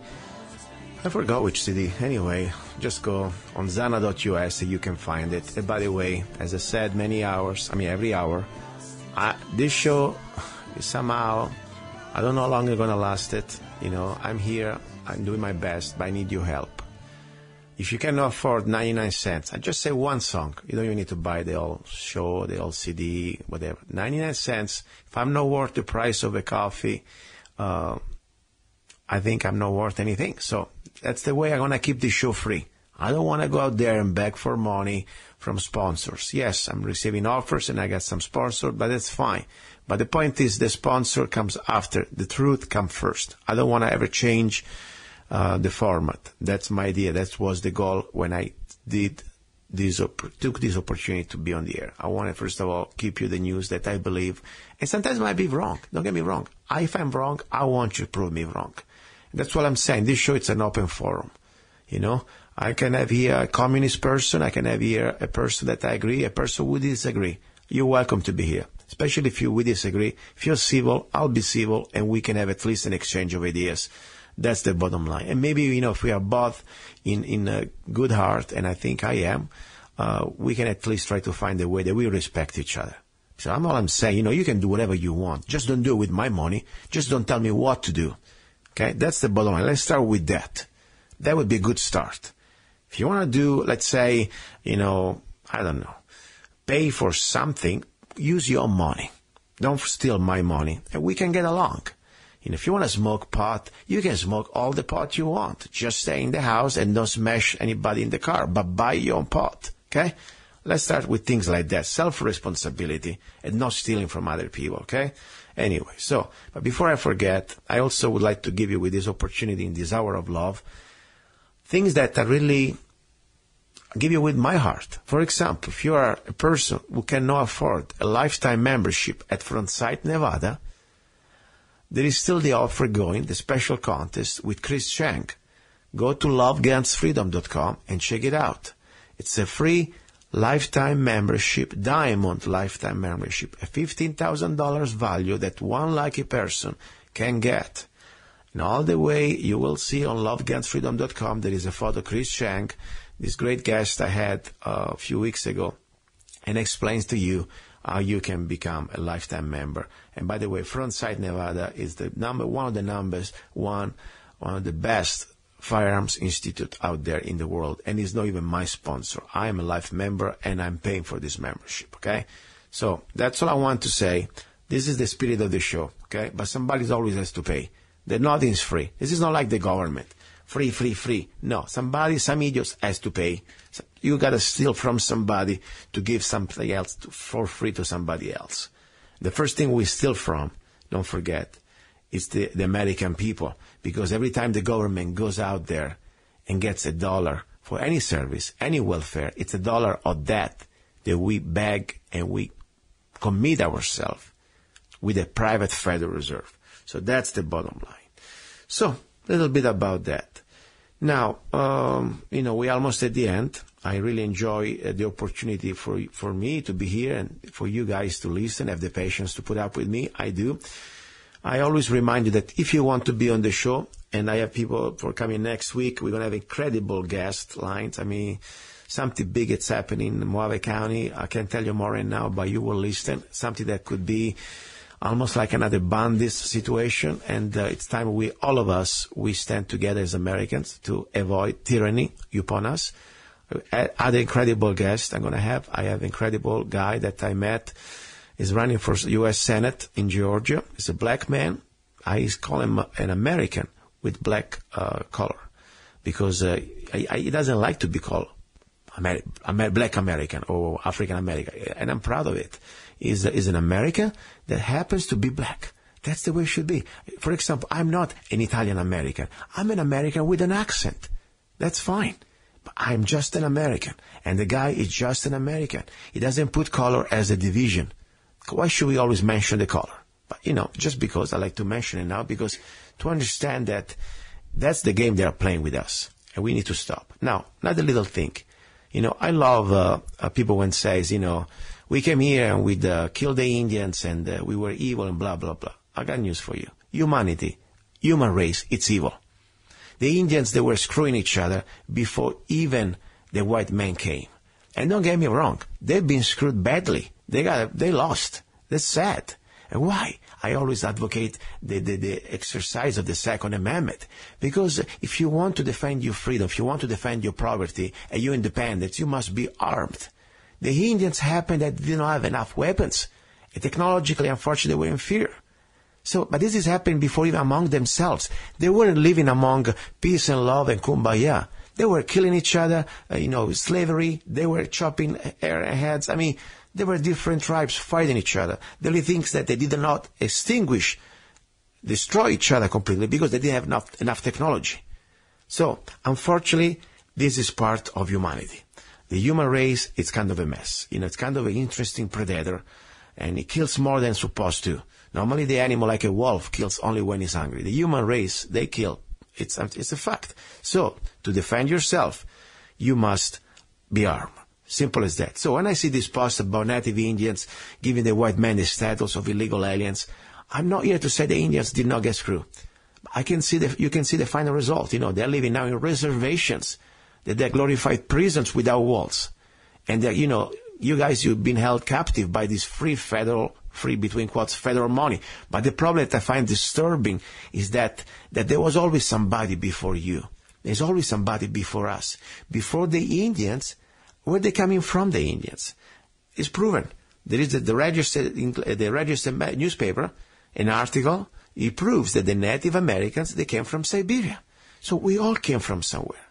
So let's try to now finally respect each other, learn that, unfortunately, humanity is kind of a interesting race, and there's always somebody who wants to boss somebody else, they want to screw somebody else. So it's time to stop. It's time to grow up and live together, respecting each other, and be armed. So nobody can screw with each other. Okay? Thank you. You've been listening to Love, Guns, and Freedom with Lucas Zanna. I love you very much. And if you get offended by my love messages about Obama and commies and stuff like that and the Muslim, I'm so sorry. Change channel. Ciao.